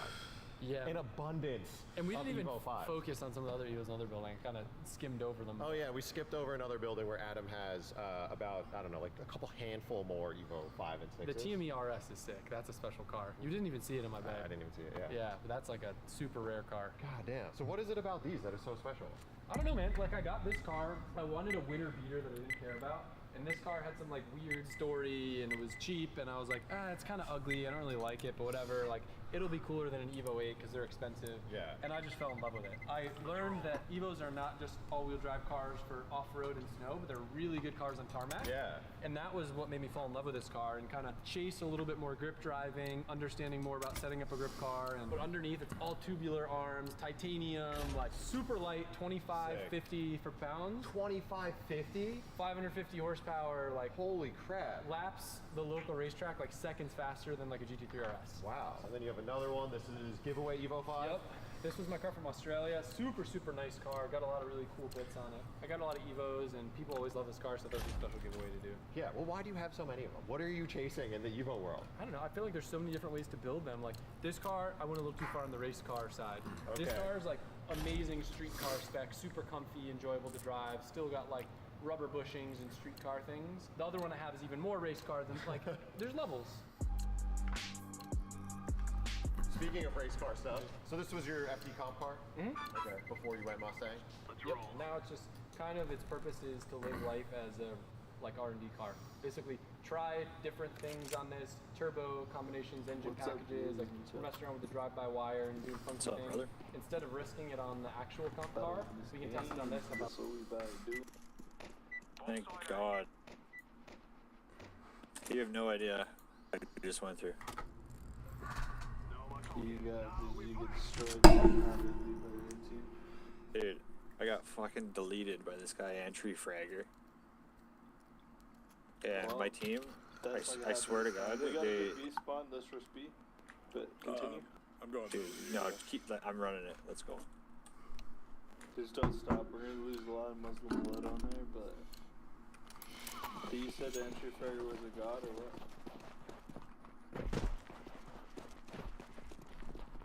Orange, we really need you here. Watch your eyes.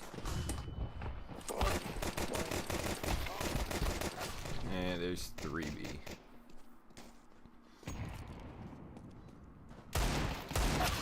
Orange, you came in a little too late, buddy. But it's okay. What were you saying about this entry fragger? He was the GOAT, but he was also facing like the most retarded people I think I've ever met in my entire life. So Usual CS match. Late night CS for you, eh? Yeah. No, Paradox, flash me over. Let's go. I'll flash you over too.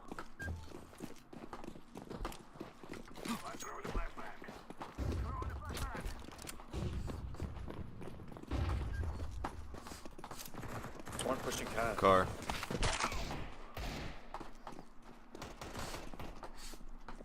One more. One more cat. Go back. Fuck, I'm stuck. No, you're good. CT. I'm gonna get you to jump.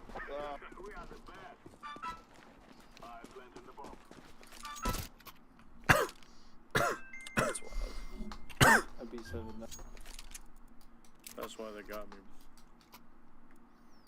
I'm gonna on.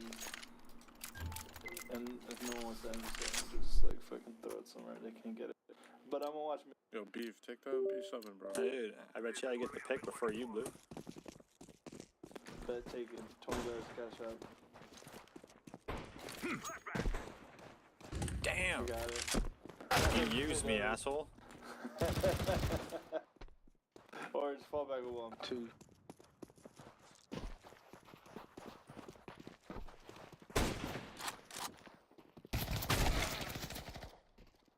What?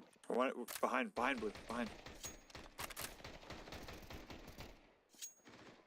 They're everywhere. I win these. They're all over mid. There's 3. 2 cat, 1 was low. And then 1 cat and our guy, I think. One more lower for sure.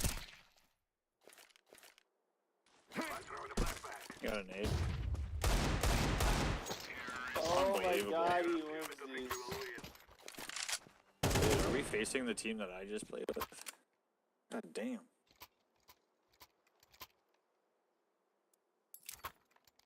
You just embarrass them. You show their confidence. Now we take 8. I'll flash out perps. I'm gonna go get more wine. I'll be back in like 30 seconds. Dude. Can you just Pinot fucking ship me Grigio? some? Can you please just ship me some? I need alcohol in my system. Or else I'm gonna snort his Xanax.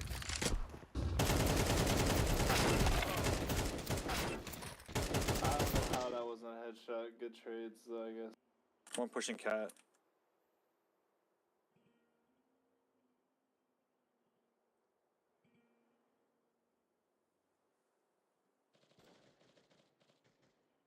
One CT. 1 CT. 1 CT. Oh. 1 CT, 1 behind. Green, he's behind. Throw an 8 in there. I think he's in here? Yeah, he's in there. Yeah. I think he's in there.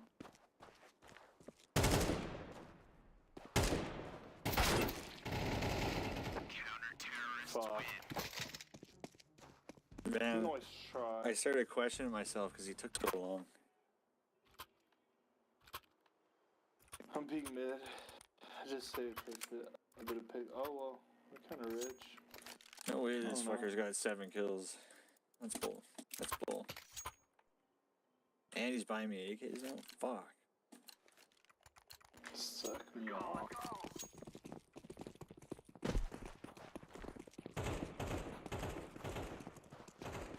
Dude, I just got dinged.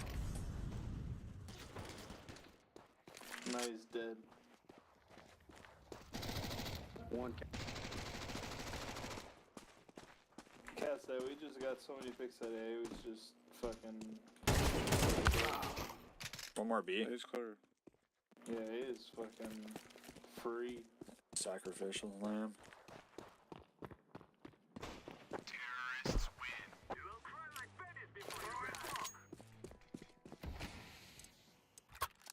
Oh, you got the paracord? Yeah. Yeah, I love that knife. I just Dude, like I want a steel. butterfly so I know, bad. They're just so I think expensive my first for no knife reason. in like 2015 was a bayonet blue steel. Come on, let's go. I need to get that knife back. I had a bayonet case hardened, and the blue was in a dick pattern.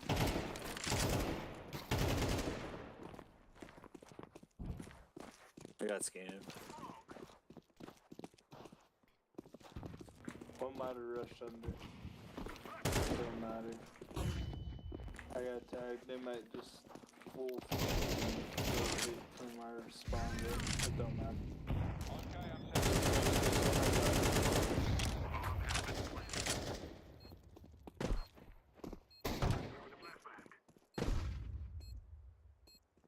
Please, someone keep eyes on long. Good luck at TK. Oh, let me. Killed my knife. You let me ace. Ah, damn it.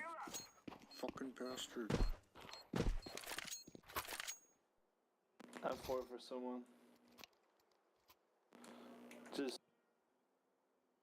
Yeah, they're bad. Who the fuck lets you out, man? You should not be drinking wine, dude. You're too powerful. No, goose me up Can you give me some? Are you in Texas? No. Damn it.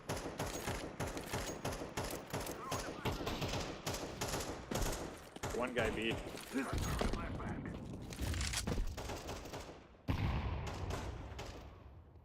One guy.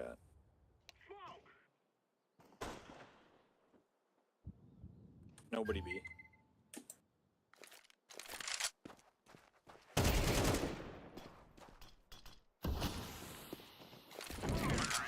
Oh, I'm nasty. Jesus. You're dirty right now. Hey, this guy's on the bag, eh? A little weed, Hey? a little wine. Hey, are you a little Canadian, eh? What's Do it you to like you, eh? milk? So Milk this is is gonna full be the sin, my 51st dad state. is- Couldn't give a fuck about milk, bud.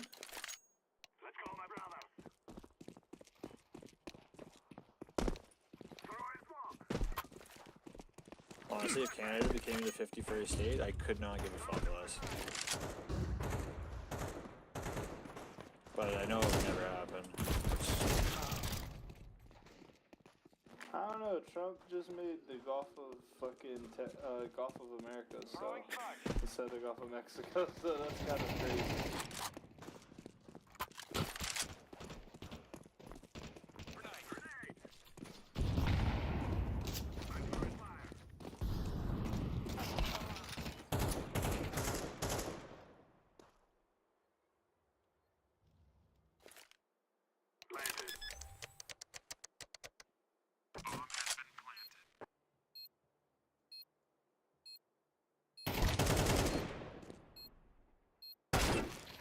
Yeah, last one cat tagged the bitch.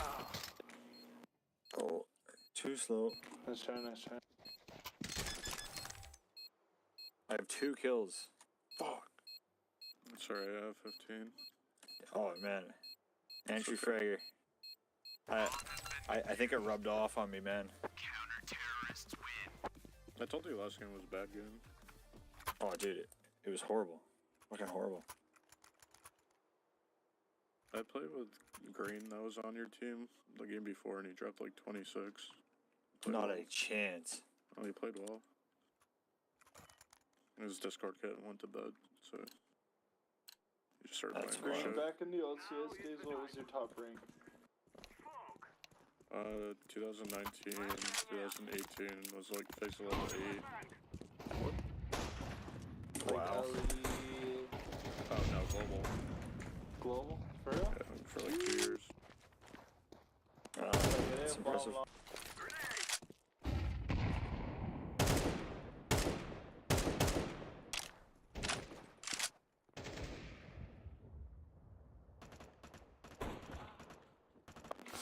it's just smoke. Yeah, they have bone line. We're cooked. And this purple's just got. Apparently he wins like, these. Be like Mike. So? Mike Nuts. Counter-terrorists win. That's fair.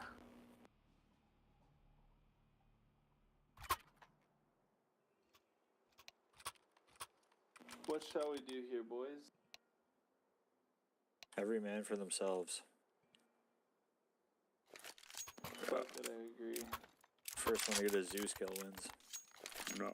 I need Elo. I'm tired of this shit ring. Hey, you get guys like me. Well, it was 4,600 when I got on, so. I don't think anybody went B for some reason.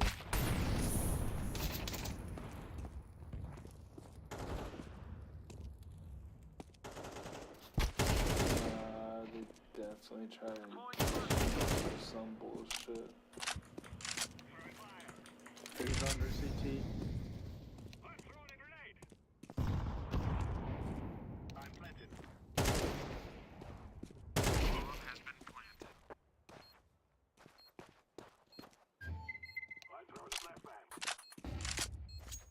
Damn.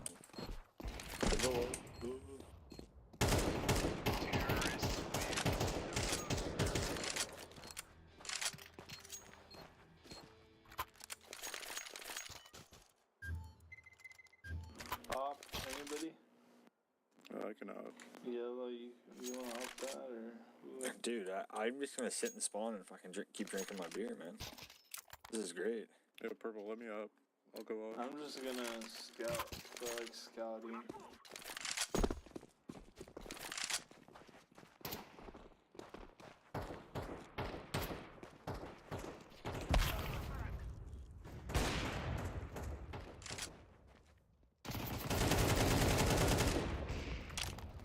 Fuck, you got me, wow. Crazy. First time.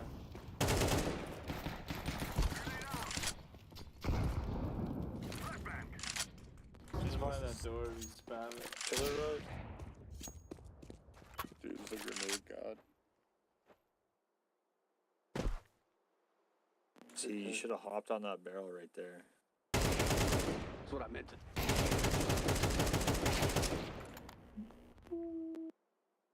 That's your top Flash grenade. 360. Grenade god, fuck. It didn't work. Nice try. He forgot the 360.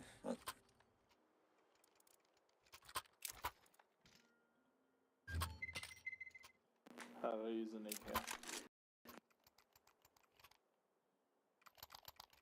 Flash me out long. Yes, sir.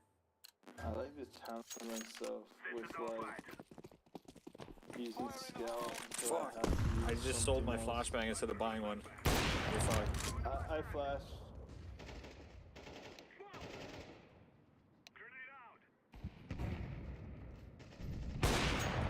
That's bullshit. Oh, fuck, I had so, how the fuck did you Long's shot clear. me with that? Long's clear. Yeah, Auschwitz.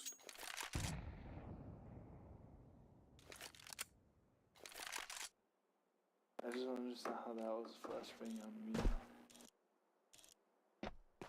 Or headshot on me.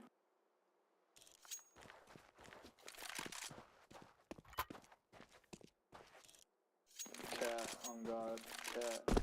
For sure. Dang. Wow. Oh, That's dude, wrong. you should have just went right through that. God's cursing me. He wins the.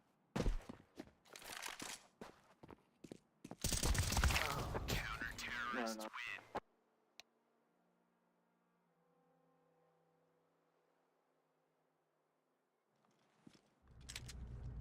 Remove any doubts in your head. It's us or them. Us or them. Can I watch middle?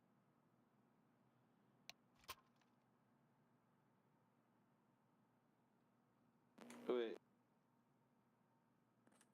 Put me somewhere, man. Fuck. I think I'm retarded now. Try B, try B. Come on, jump, I'll go B.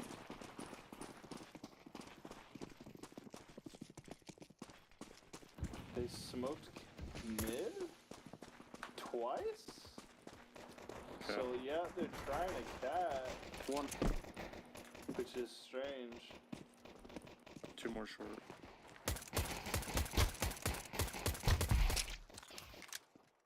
Long.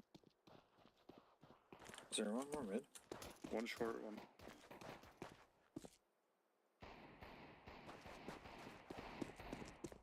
Oh, dude, put this guy to bed. There it is.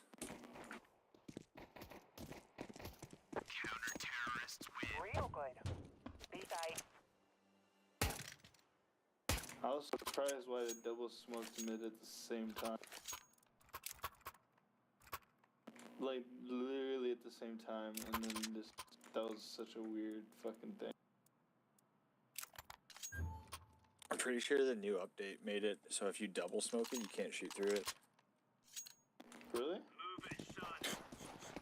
Yeah. So like, yo, fuck with me. Yeah.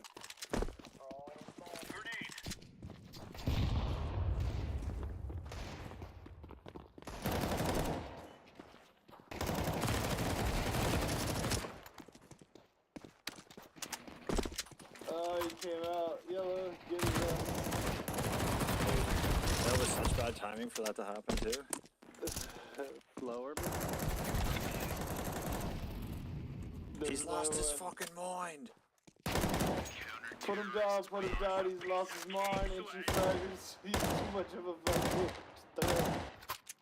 This guy's nuts, dude. No, I Entry just, fragger. I just feel like You're not Purple's gonna like, know when it's coming, but it's gonna come. I just feel like Purple's a liability when he's around me. Get this guy off the Pinot Grigio, eh? The Cabernet. That's kind of, Oh, you're drinking some cab, eh? Fuck. Oh yes, I love that. Good shit. Nice shot. Long.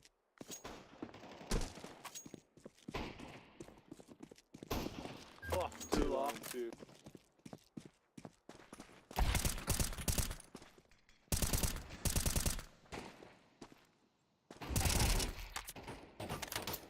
For this, you win these? Didn't one guy go cat? Yeah, he went I cat. think one was cat.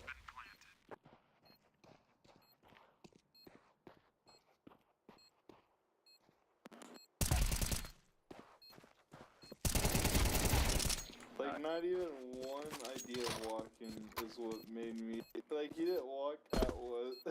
Kick one him. time. Get him out of here. That's the time that's not even a kick. Damn. Counter-terrorists win. We're really laying into them.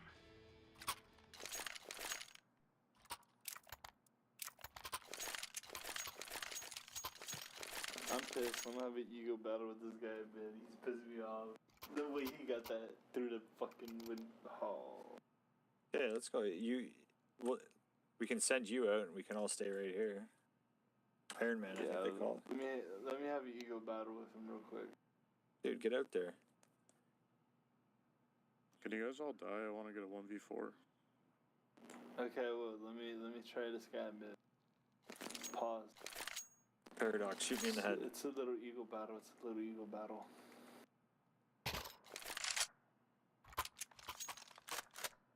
That's so nice top fragging. You always get the AK. People never say no. Alright, you guys all die. I'm gonna go 1v5. What if I kill him with my USP? You can do whatever you want. I'll 1v3.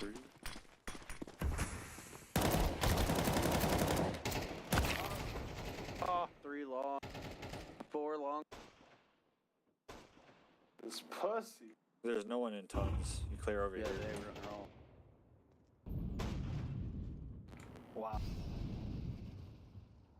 This pussy didn't peek mid. Well, look, everyone's long. Gives you a chance screen. Alright, we're just gonna pretend you're dead. I am dead. 1v5 them. I'm gonna get a knife kill, I think. That's my plan.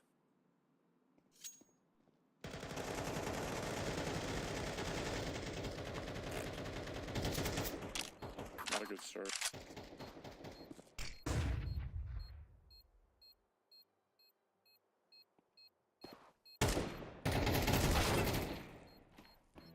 Let's try. What? Yellow get a knife kill. Watch, wait for the guy to jump from cat. Get his ass. Oh! I'm surprised he pre-fired there. How come it couldn't have been the bottom frag? Fuck. Like, put me in a fair fight, coach. I'm not even gonna buy armor, we're just gonna have an ego fucking dick off with this dude in mid. Go for it, dude. I'm mad at this dude, I can't believe he hit me through the door like that. Okay, now let's go.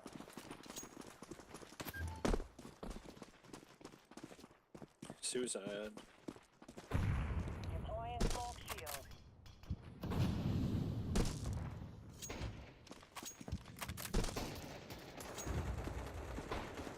Cat.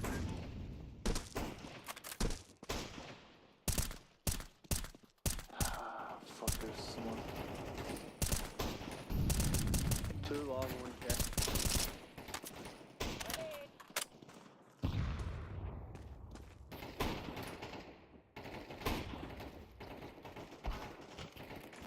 Oh, motherfucker. Oh, there's a hill. Oh, you had 5 bullets left.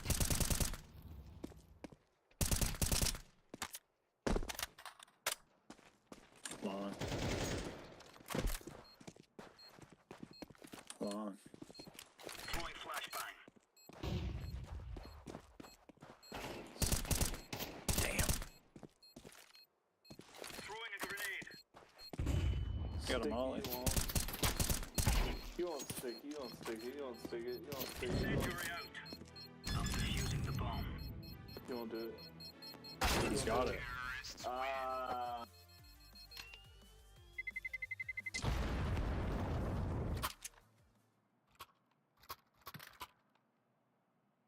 I'm having a long problem with this little thing I call swag. You get him this time. This time, hopefully. How the fuck am I at 605 damage? That's ridiculous. I'm mad.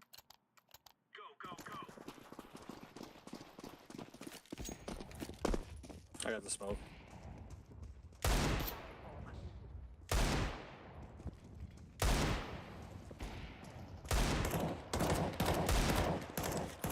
How is no one right there next to the door? Yeah, they're trying to play a slow air. Run a little long. I got Right there. Long doors, he's still, unless he went long. Grenade out. There you go.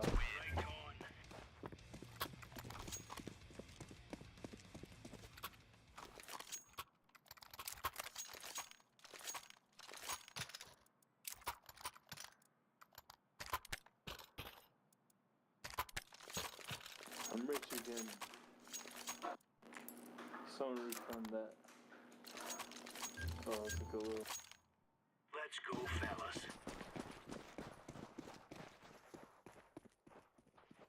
Laying down a smoke.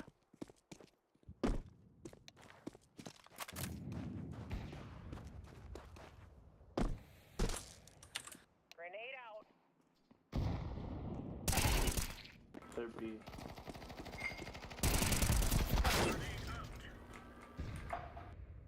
Whoa, there's cracker.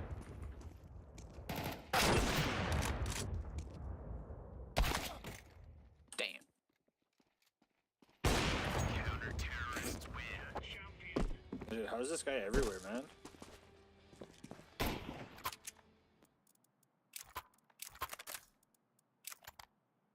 Fucking hell, 31 kills. What a fag. Oh, I'm in a plus left in console. Good luck. No, you're not. Let's go. Let's Plus go. crouch. feel like you've been compensating for a plus left this entire time. Deploying decoy. Plus left's above. No! He's fucking suicide. This guy's retarded. Incendiary. Grenade out.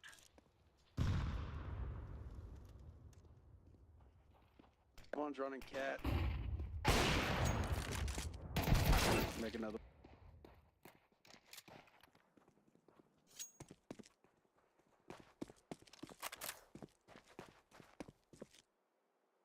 What are the odds? One guy cat still.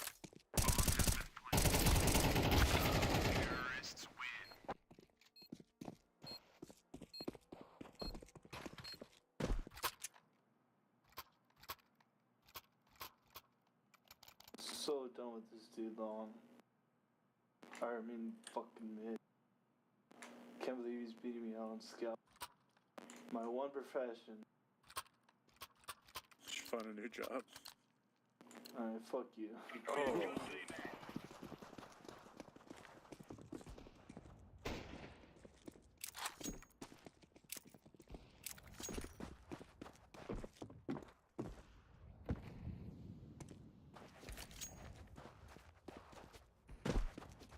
One long.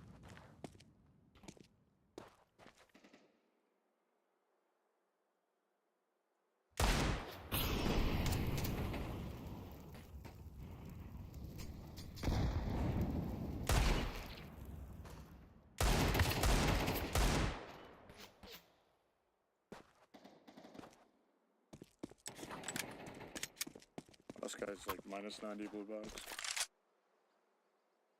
Counter-terrorists win. We're getting stuck right into them.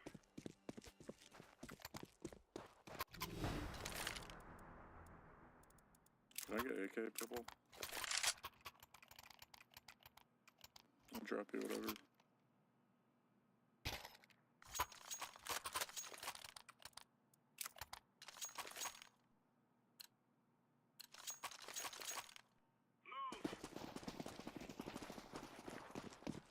Deploying flashbang. Flashbang.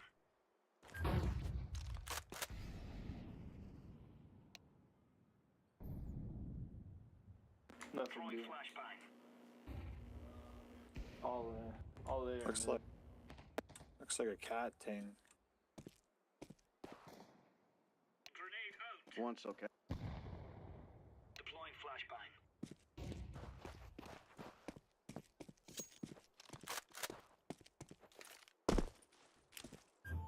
Throwing fire. One car, still. They're just playing back in their spawns like little vaginas. Just go kill them. Throwing flashbang. Go put them out there. Two went mid. Grenade. They're just staying outside mid. Let's go put them down.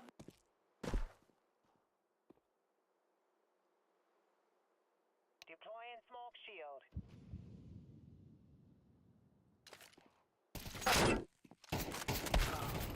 That was horrible timing. That timing was just shit. Bomb has been planted.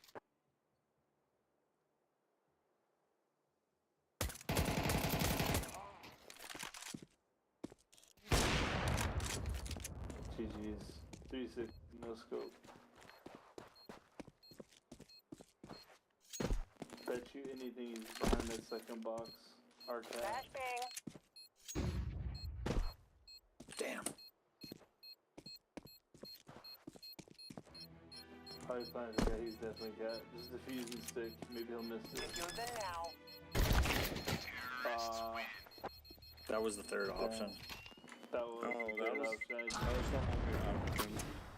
I just didn't want to say anything. The only place that you could play safe there is Ninja. Because if he was 100%. playing Cat, you would have had to shoot him through the box. That's what I thought you would have done. No. I didn't think you played Ninja. I was a ninja.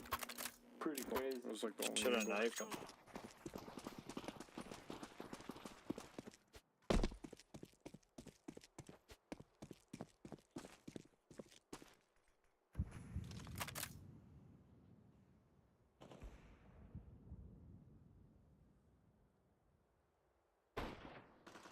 One trade long.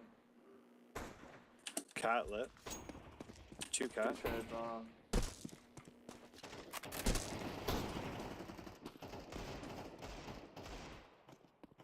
One more. Grenade out. Deploying flashbang.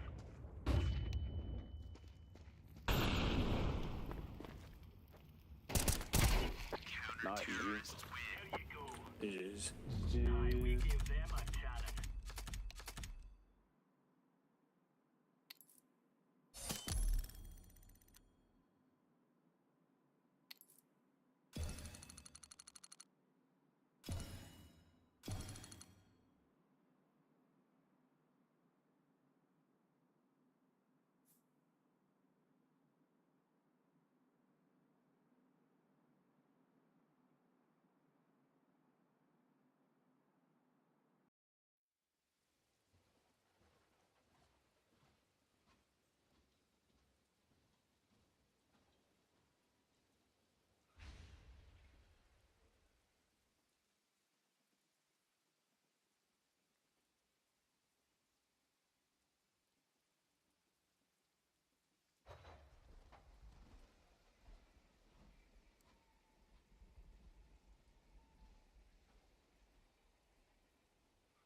new frame rail that we weld on, and that'll just be one more point that'll help fuse everything together and keep it, you know, strong.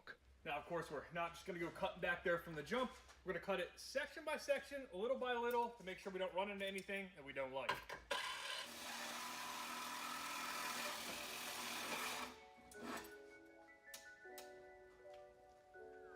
We're good like all the way through there.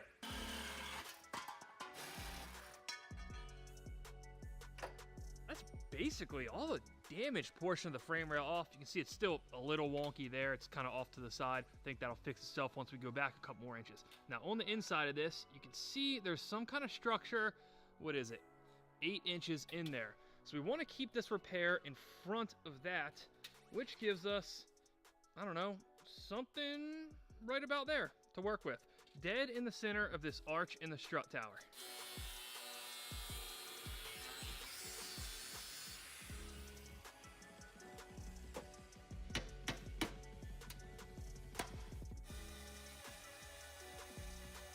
Look off to you? Yeah. You don't sound confident. I think it's off. I guess I don't sound confident either. The strut tower should be off. So we've already decided that we're gonna go pretty much right in the middle of the strut tower arch on this inside part of the frame rail. But for now, we're gonna cut it way up here just to give us some more room to work with in case, you know, plans change.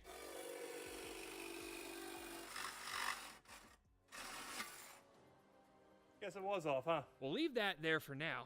On the outside, though, I had originally said that I wanted to avoid that inner structure piece because I thought it would complicate things. I think if we're really careful about it and we just remove this outer skin of the frame rail without cutting into that intersection and do it, say, right at this seam, we should be able to use that intersection as kind of a backing plate to strengthen the new piece we're going to put on.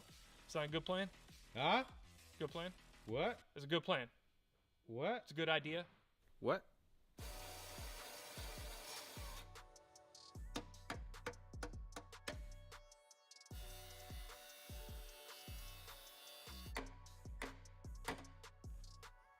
Well, we accomplished what we set out to do. It does sound like great progress and everything, but taking stuff apart, that's the easy portion of this whole deal. I actually consider myself quite good at taking stuff apart, intentionally or unintentionally. Now we have to put it all back together, and this is where things tend to just... This is when we call for help, right? There is no help coming this time. Are you sure about No that? help coming. Now the only thing standing in between us and a fixed up Trackhawk, other than, of course, knowledge, skill, professional help, and mechanical ability, are parts. Luckily, though, 99.9% of what we need, that's the wrong side of the chain. I think I Almost had it there. You know what? We're just gonna... We'll lock the 99.9... 99.9% of what we need just showed up. Trust me, I know it might seem excessive to buy another Jeep to fix the Jeep that we already bought, but after doing a little bit of number crunching, this turned out to be by far the most cost-effective option to get ours back on the road. Even with a bit of a hookup from our friends down at Steve White Motors, getting everything we need from the dealer was gonna run us like $20,000-ish. That's not gonna work. So instead, we bought this thing for the same $20,000.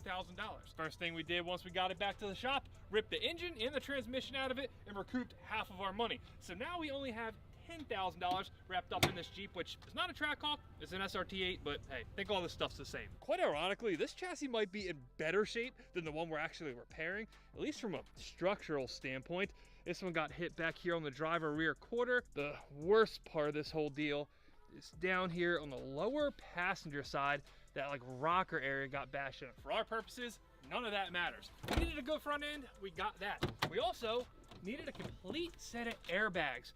There's not a single airbag blown in this one. So unless we get into this thing, we get started working on it, and find that there's something different, something that's not the same from a Trackhawk to an SRT, I think we have pretty much everything we need.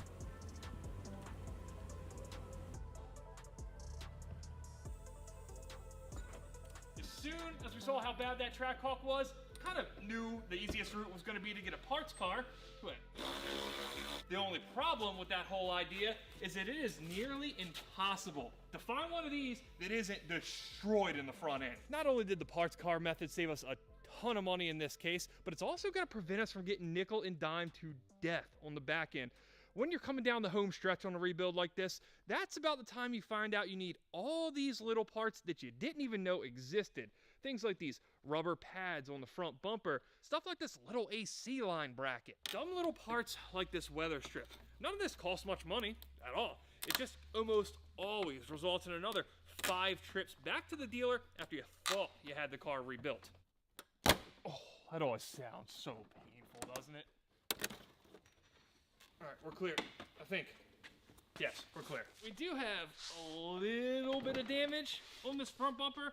They must have smashed something right at the bottom, but I think we're gonna put a front lip on this, just like that wide body kit on the Trackhawk was supposed to come with.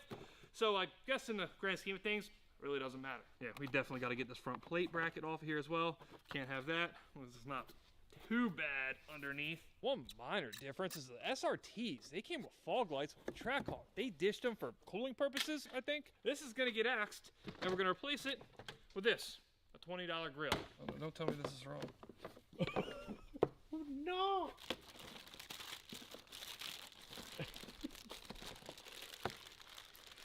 No! I think, yeah, maybe those fog lights are going right back in. All right, we're fine. It's not a different bumper, which is what I was worried about. There's an equivalent piece that's basically a Trackhawk version of this bezel that goes on the back of the bumper, and then we'll be able to put the grill in. So kind of a false alarm, but we'll have to do that later.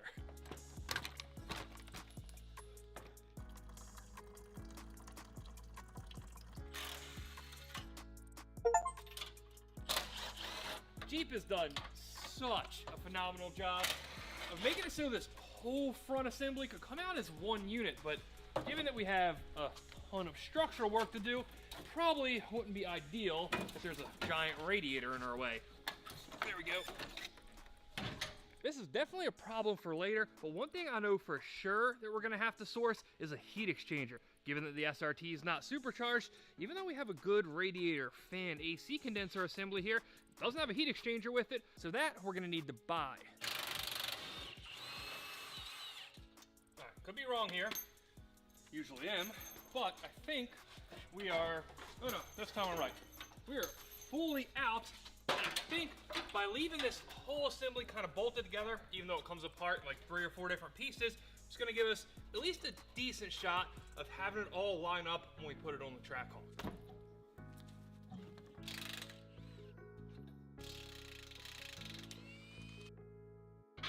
You know, after working on the Trackhawk, it feels weird almost to work on one of these that isn't blown apart in the front end. There's our front diff. This front diff, just like the Trackhawk, is a 370 ratio, but the actual part numbers from Dodge, they're different. I honestly don't have a clue if they're cross compatible, but for all the damage we had in the front of the Trackhawk, the front diff looks like it might have survived, so we may just be able to use that.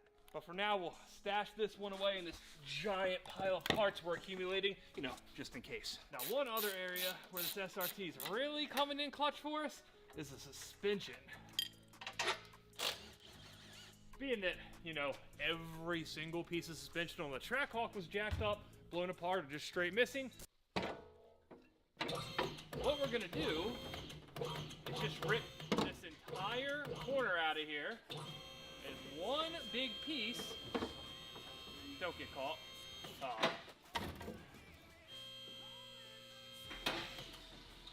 That way, we can just take this and slide it right into the Trackhawk when the time comes. Here's our steering rack, which unlike the one in the Trackhawk, you cannot see the inside of, though it does remove in just a really awkward way. You have to pull it out the side of the subframe. I can only imagine in like a service scenario when you're trying to replace one of these with an engine or a front diff in the car, this has to suck. Then there's the final piece of the puzzle, outside of the frame rail, of course. And that is our front subframe. That's not life. Now, the fun part, busting out some new tools. And I figured since we're doing, you know, real body shop type activities, we get some real body shop type tools. This It's called a tram gauge. Basically, from the 5 minutes of research I've done on YouTube about this thing, the way it works is you can measure from different points on the body, say cross frame rails like this, and you'll get a measurement of exactly how far apart they are on a good chassis. And then when we put everything onto the Trackhawk, we can make sure it all matches. 1,140. A magnet ain't magneted. Anyway. Okay. Anyway, I got the measurement, it's fine. 1,140 millimeters. I presume it should be the exact same here, and it is. So side to side on the subframe bolts, it's actually too short to fit. So what we're gonna do, I guess, is go to this other bolt hole on the front frame rail. 928. Same deal when it's turned the other way. At least we know this chassis is square, not that we thought it wouldn't be. Now, curious to see if the one measurement we can take still checks out on the Trackhawk. Are you nervous? Obviously. I mean, this is not even my carbon I am. We've been thinking this is straight the whole time, but let's see. All right, we're already set on 1140. We're good. Look, check this out. Straight frickin' in. All right. So at least now we verified, albeit with a $100 tool from Amazon, that this is straight. You guys know how it is here. We're kind of used to winging it and finding what I guess we'll call alternative methods to fixing things once in a while. But this is one time when we really had to be sure that everything's spot on. And after seeing that, I feel at least, I don't know, about 75% more confident in this whole project.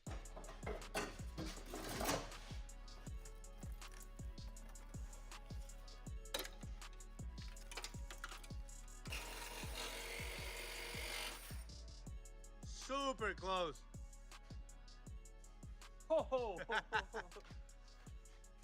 I told Fernando, hey, I'm not gonna hit that bracket, right? You know, the one we need for the airbox. Give it a little trim, but you know, we're good. Weight reduction. Bingo. Now I do the honors. Do the honors, my friend. This one's gonna be a bit critical because if we just kind of slash it right there through the strut tower, we're gonna be dangerously close to where we need to tie the new one into the Trackhawk. So we gotta go back further. Fernando, see that hole in the strut tower? Yep. Right there? See if you can get a blade through it. It worked? Like it was meant to. You know what? I think I know why they put that there. Just figured it out. All right, hack straight down there. We'll be golden.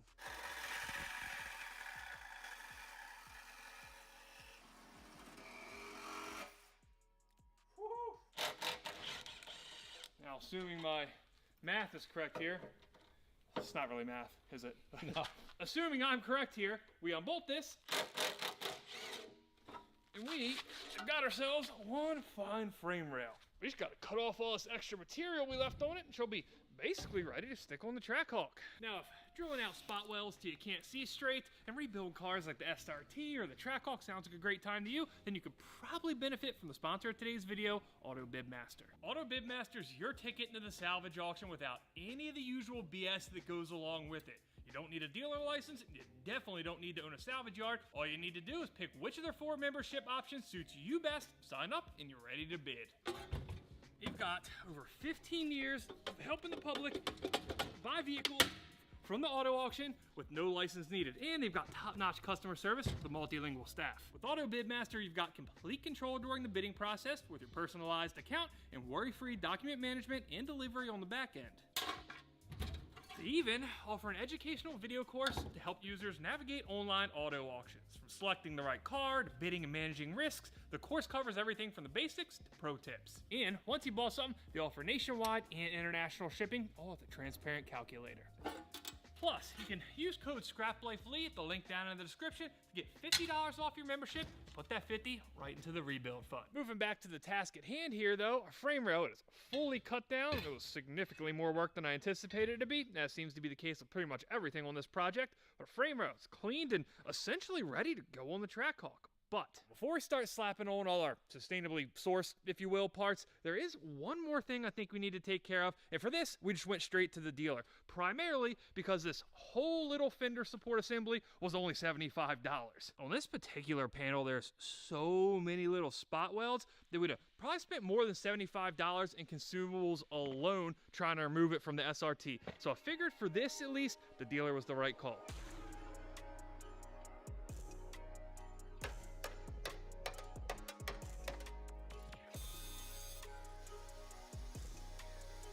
Yeah, I probably shouldn't be surprised at all, but this has taken far longer than I originally anticipated.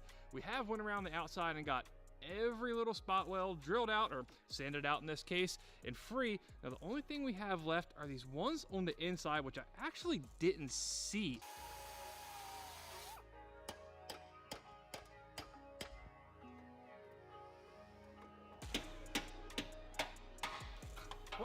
Oh, we're clear. 3.5 hours later, we are clear.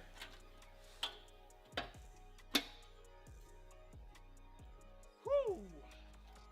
Now with that out of the way, we can say with absolute certainty that there isn't any damage back further on the chassis. It's just this stuff that was up here in the front, and in the grand scheme of things, despite how this might look right now, it's really not as bad as it could have been. This is our inner fender well cover panel. I don't know. I'm sure it has an official name. I do not know what it is. Whatever it's called, that's what butts up against the back of that big panel we just cut off. Now, originally, I did think this was kind of a one-piece deal. This whole upper fender rail would be sold as one piece by the dealer. That did not turn out to be the case. So I got to looking, and while we should, I guess, by the book replace this, being that it has a little bit of damage, it is huge. It goes up here behind the A-pillar frame, which is basically one giant piece that runs all the way to the back of the car. This, in all likelihood, will be even more complex than the piece we just cut off of it. And given that it has the structural integrity of a wet napkin, I'm thinking that we just, I don't know, brute force it back into place.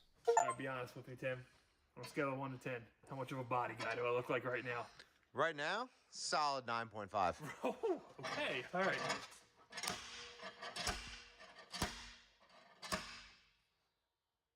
Did actually really did what I wanted it to do.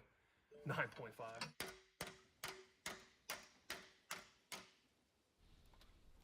Nice set of $2 pliers you ever used, huh? Impressive. I'm not gonna say it's straight, but it's straight-ish. Straight with a millimeter of variance either direction. Now the moment of truth. Does our new panel actually fit? Go under the windshield. Now, for starters, we're just gonna line this up exactly where the old one came off. This is about where we should be on the back end. Again, loosely. And when we're there, wow, our support bar bolts, they line up pretty well perfectly. The top one especially. The bottom one's, I don't know, a little off, but they made this have such a range of adjustability. I can't help but think the Jeep knew somewhere down the line someone like me was going to be yanking on this thing and trying to replace body parts. Now, while I did go through and finish prepping our new panel for install, we're not going to weld it on just yet. We don't want to make anything permanent until we make sure we have that lower frame rail dead nut straight. Now's about the time where all that theory is out the window. We're about to find out if we did this right or not. Plan here is to install the subframe via the 3 mounting points that we do have intact, and then we'll be able to kind of use that 4th mounting position to aid us in guiding in and mounting the frame rail that we're putting on the truck. So we're not going to tighten it all the way down. We do want a little maneuverability. So, I mean, I guess we're about there, Fernando. We got to stop stalling. It's time to throw the frame rail on. You know, sometimes we say moment of truth, and it feels undeserving of the term moment of truth. This one, however, does not. No, that was a good thing. That was a good thing. Yes. That was a good thing. Look at that. I'll see where we're at here. It's getting there. So that is more or less how this is going to sit. Question is, where does that leave us on the rest of it? That looks pretty good. This does, but there's a lot more to it than that.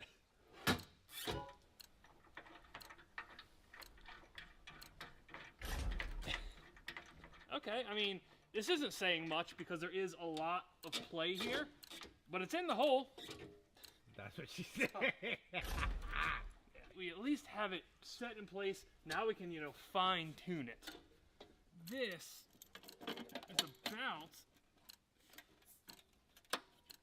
where this needs to be. We set it a lot looser on the inside though, so we can try to run, I don't know, some type of backing plate. We say we take a measurement here, see how bad we jack this whole thing up. I don't know, but for some reason, I got good expectations. Thanks, appreciate that. So on the lower front horn bolts, we need to be 862.5 millimeters apart. There is a 0% chance we've nailed this off the jump. Let's hope we're close. Certainly be further off, certainly be worse. Let's see. Luckily, all we need to do here, a little tug. Go ahead and check that out. There we go. Alright, so that's our first measurement down.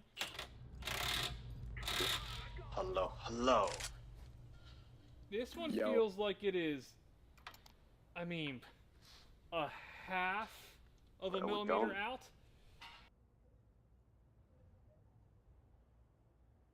B.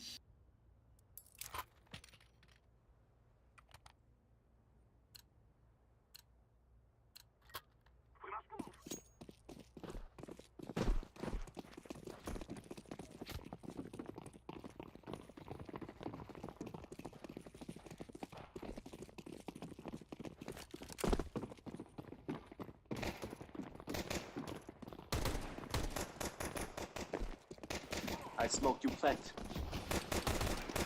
Yes, sir. One market. Coming. Get.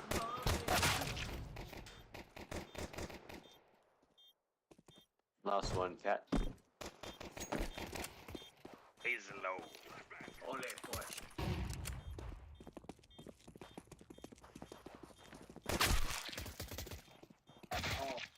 What the hey? Oh, shit. You don't have tape. Oh, shit.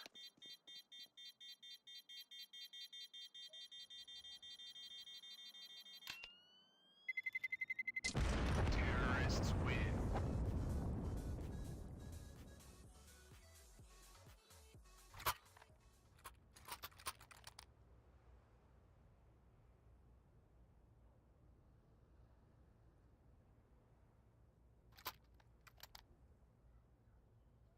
We can do B again.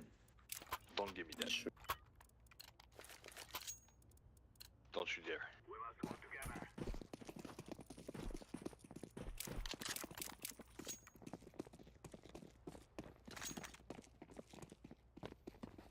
Smoke! I'm throwing a flashbang. Throwing a flashbang. Ah, sorry, bro. Throwing smoke.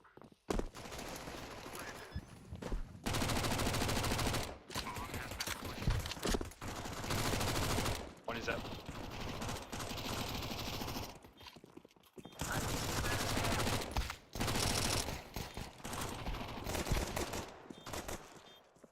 Here's the other thing. Terrorists win.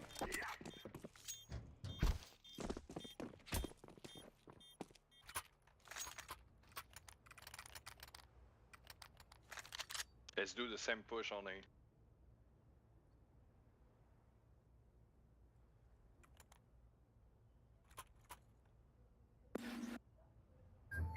If you stop, you like cut. Damn. Let's go, let's go.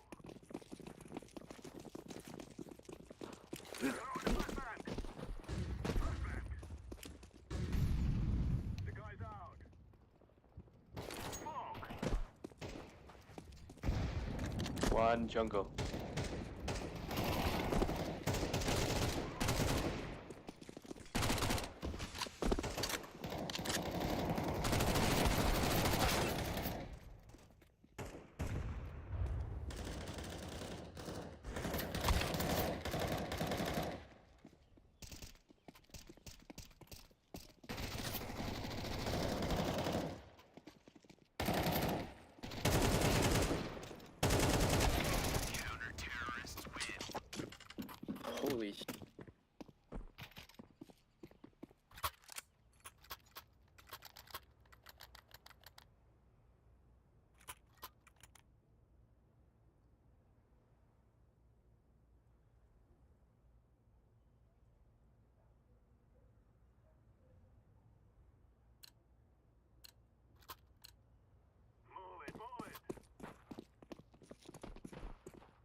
One B.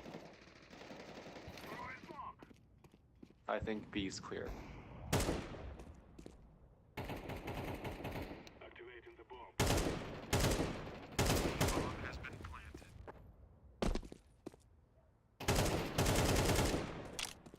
Last one, mark it.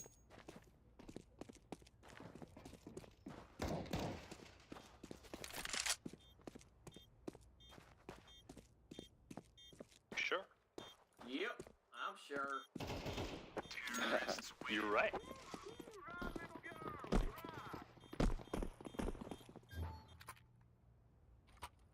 Affirmative. Да, конечно. Nice, nice. Yes.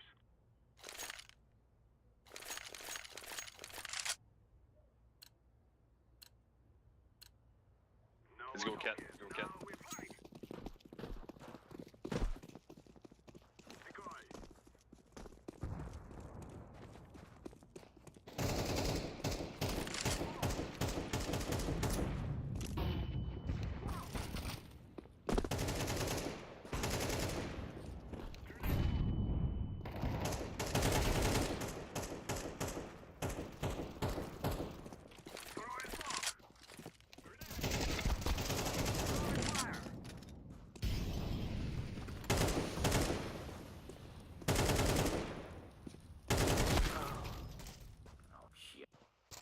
I have no HP.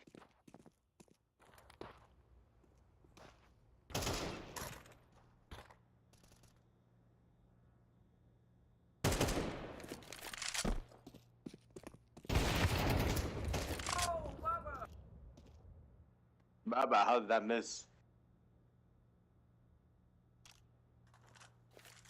Alright, you ready? I'm throwing the flashbang.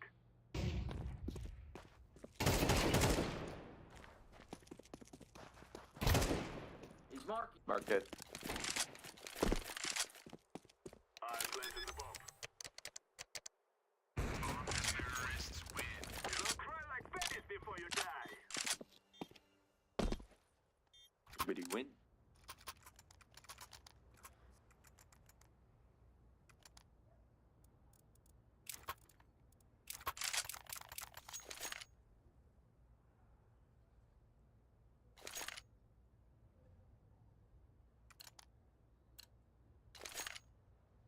This is it. Kill them, and then we go home.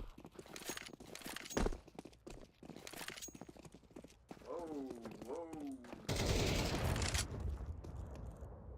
Throw in the decoy. Smoke.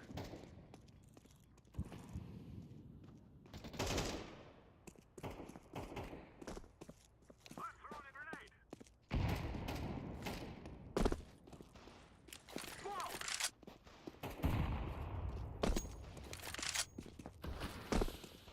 Grenade.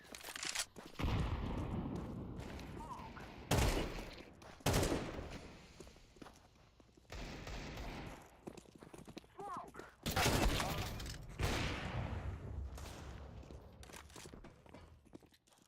We can go in. Let's stick 'em, boys.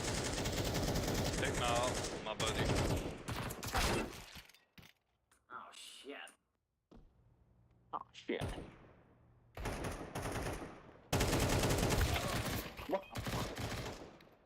Holy shit.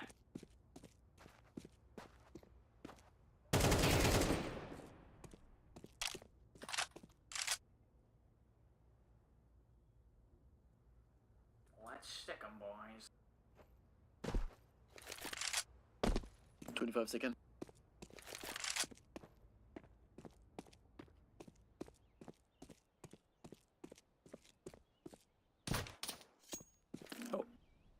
Short, be short.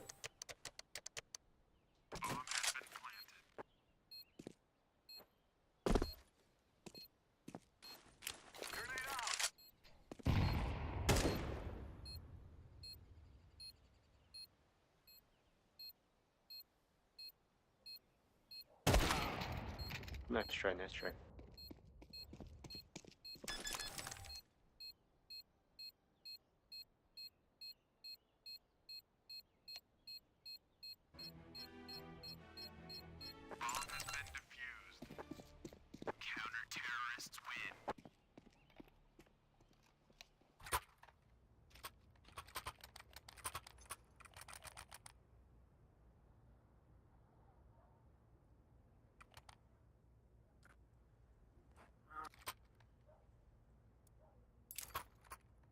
Let's go, B.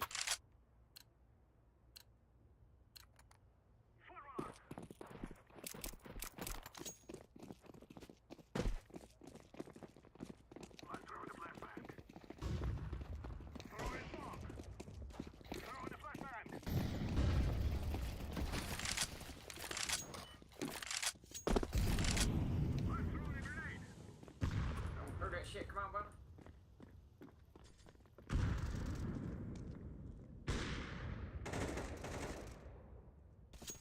Can't even see his fucking head.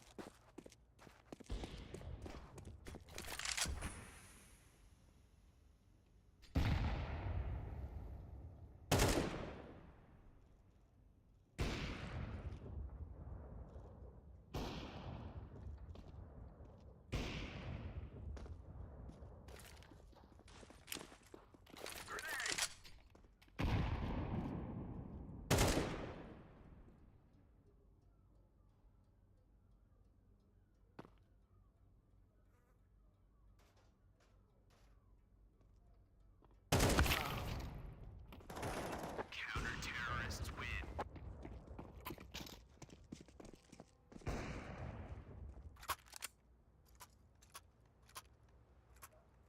No money, no money.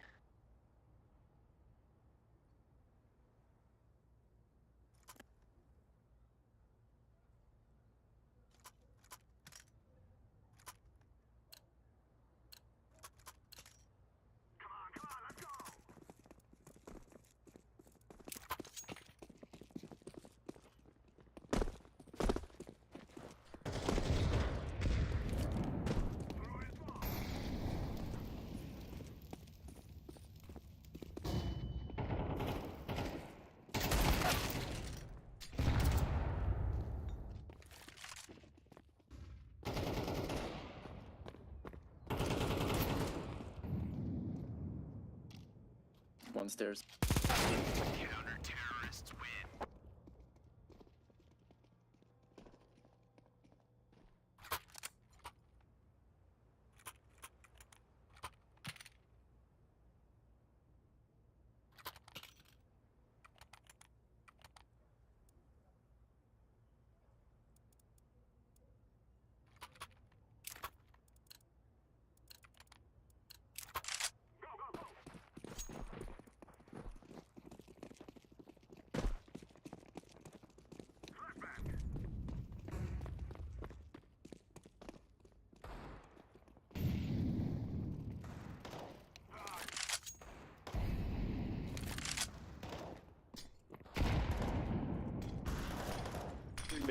Help me, help me.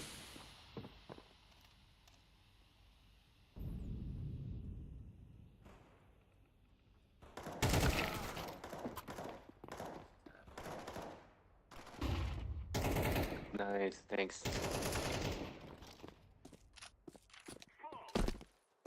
I've planted the bomb. Bomb has been planted. 1A door. One's coming, market.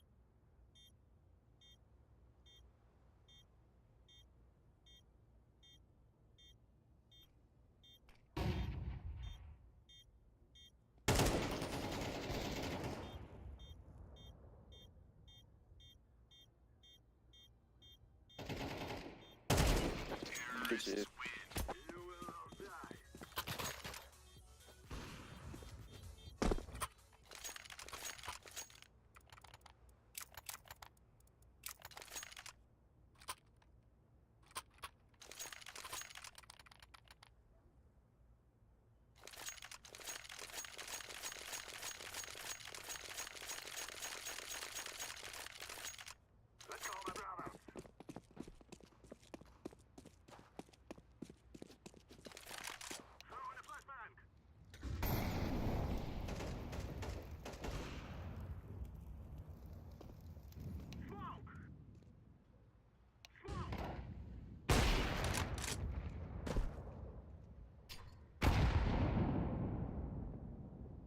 One B short.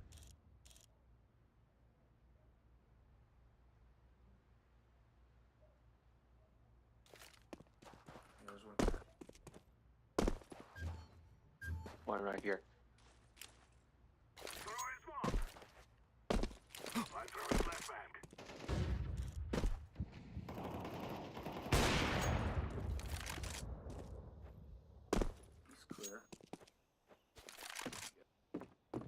Last one A.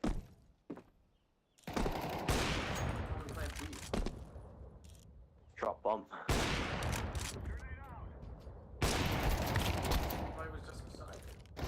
Terrorists win.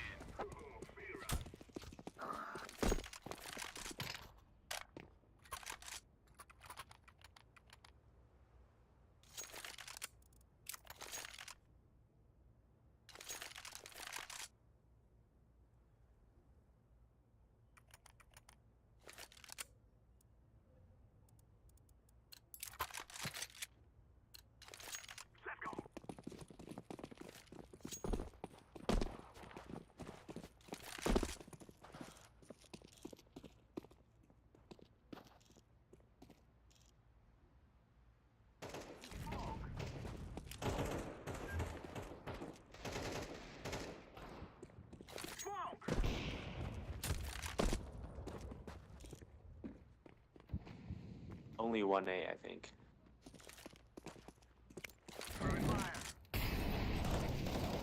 There's like two, but They just came. and then there's one guy. No, we got the same. Oh wow, my bad.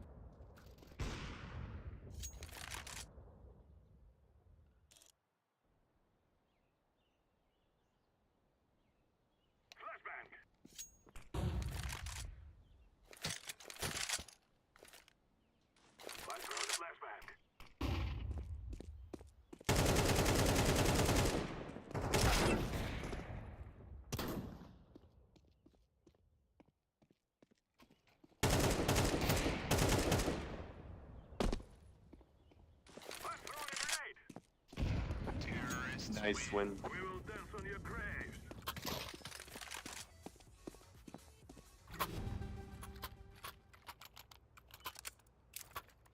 I got a buy, please.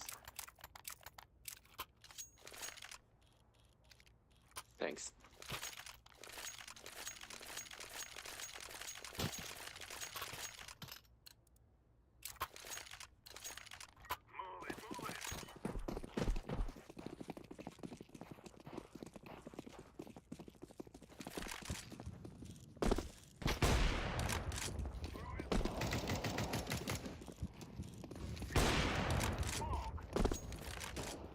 Let's go, Cat. Go.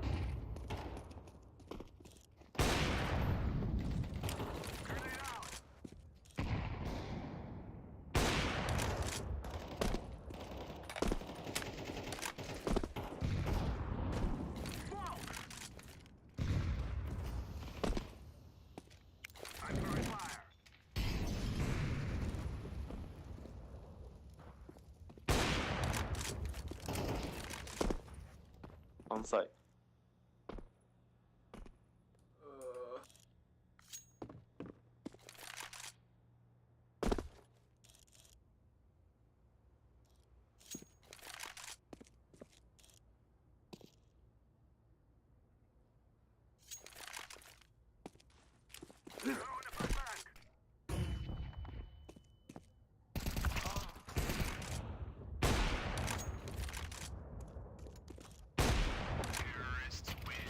Nice.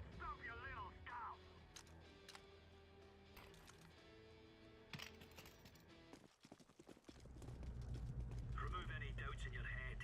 It's us or them.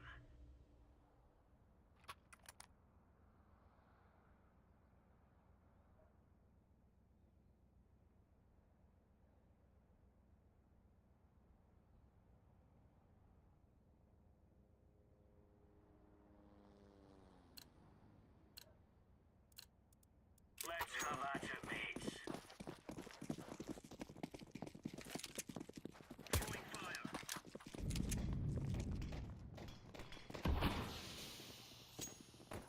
All mid.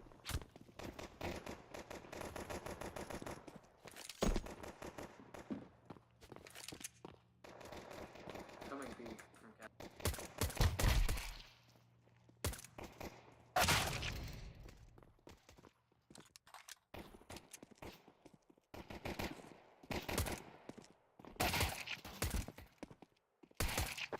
Okay, okay. Okay.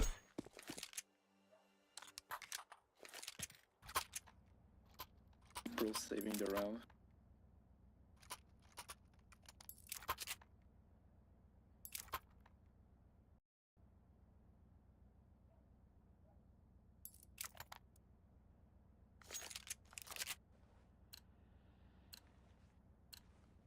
Let's give it to them, boys.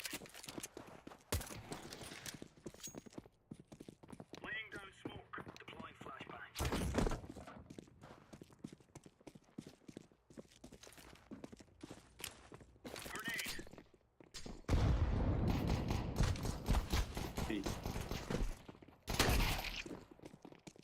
We're coming, brother. Don't kill them all, brother. Knife, knife, knife. Knife, knife, knife.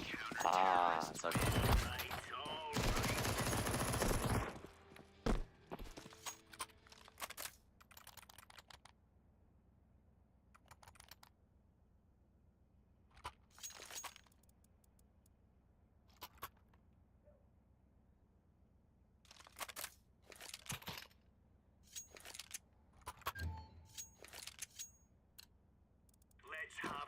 Oh, my bad. Did I take your gun? Alright. Oh, here. Flashing A. Alright, thanks.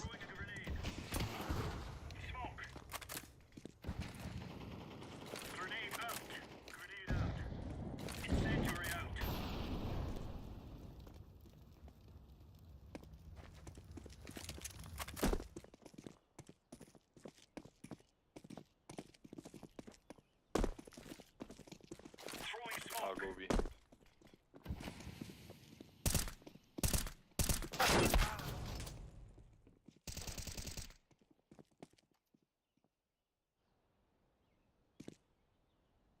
Laying down smoke. Abs. Some more.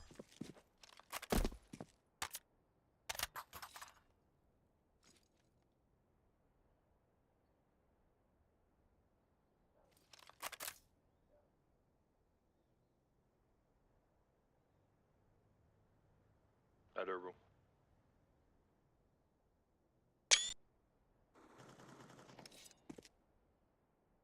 Short. They planting it. Yeah, they're fucked up, bro. Minus palace. One. Window.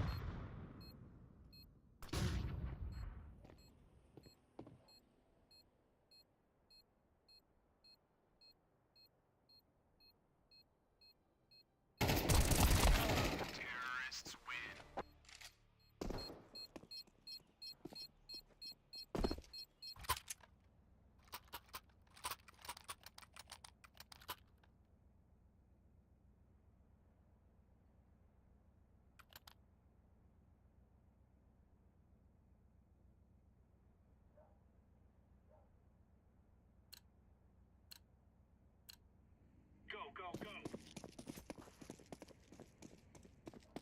Smoke.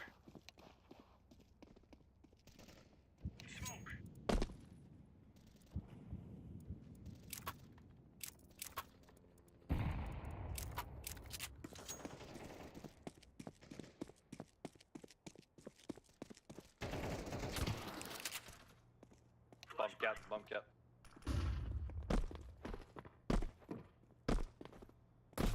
Under.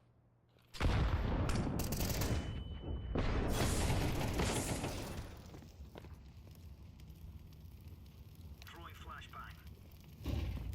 It got bomb. Flashbang.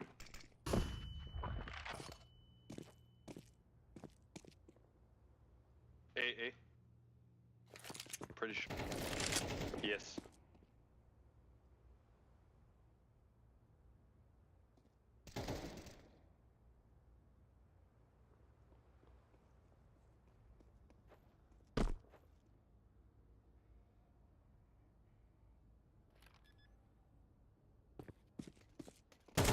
On site.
come on, chop chop. Laying down smoke.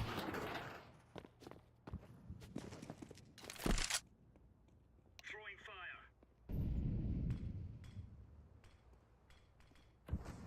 Throwing smoke.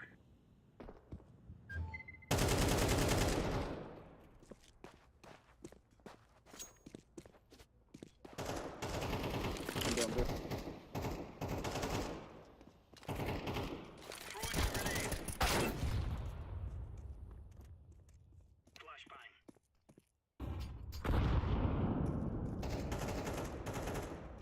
Top mid the right.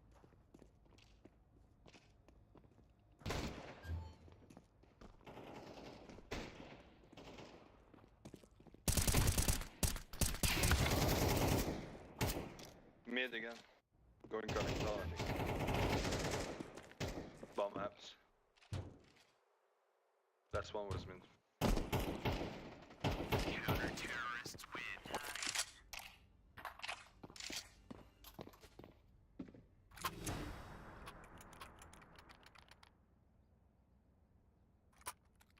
You're gonna have your Zeus back.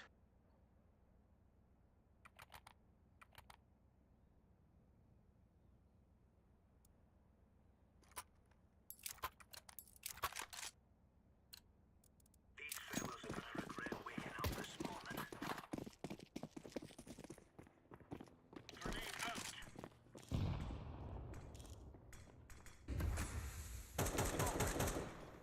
Abs.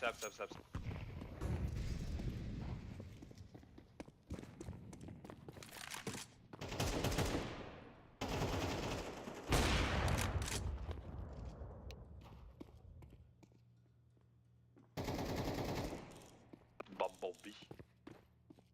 Deploying flashbang. Window.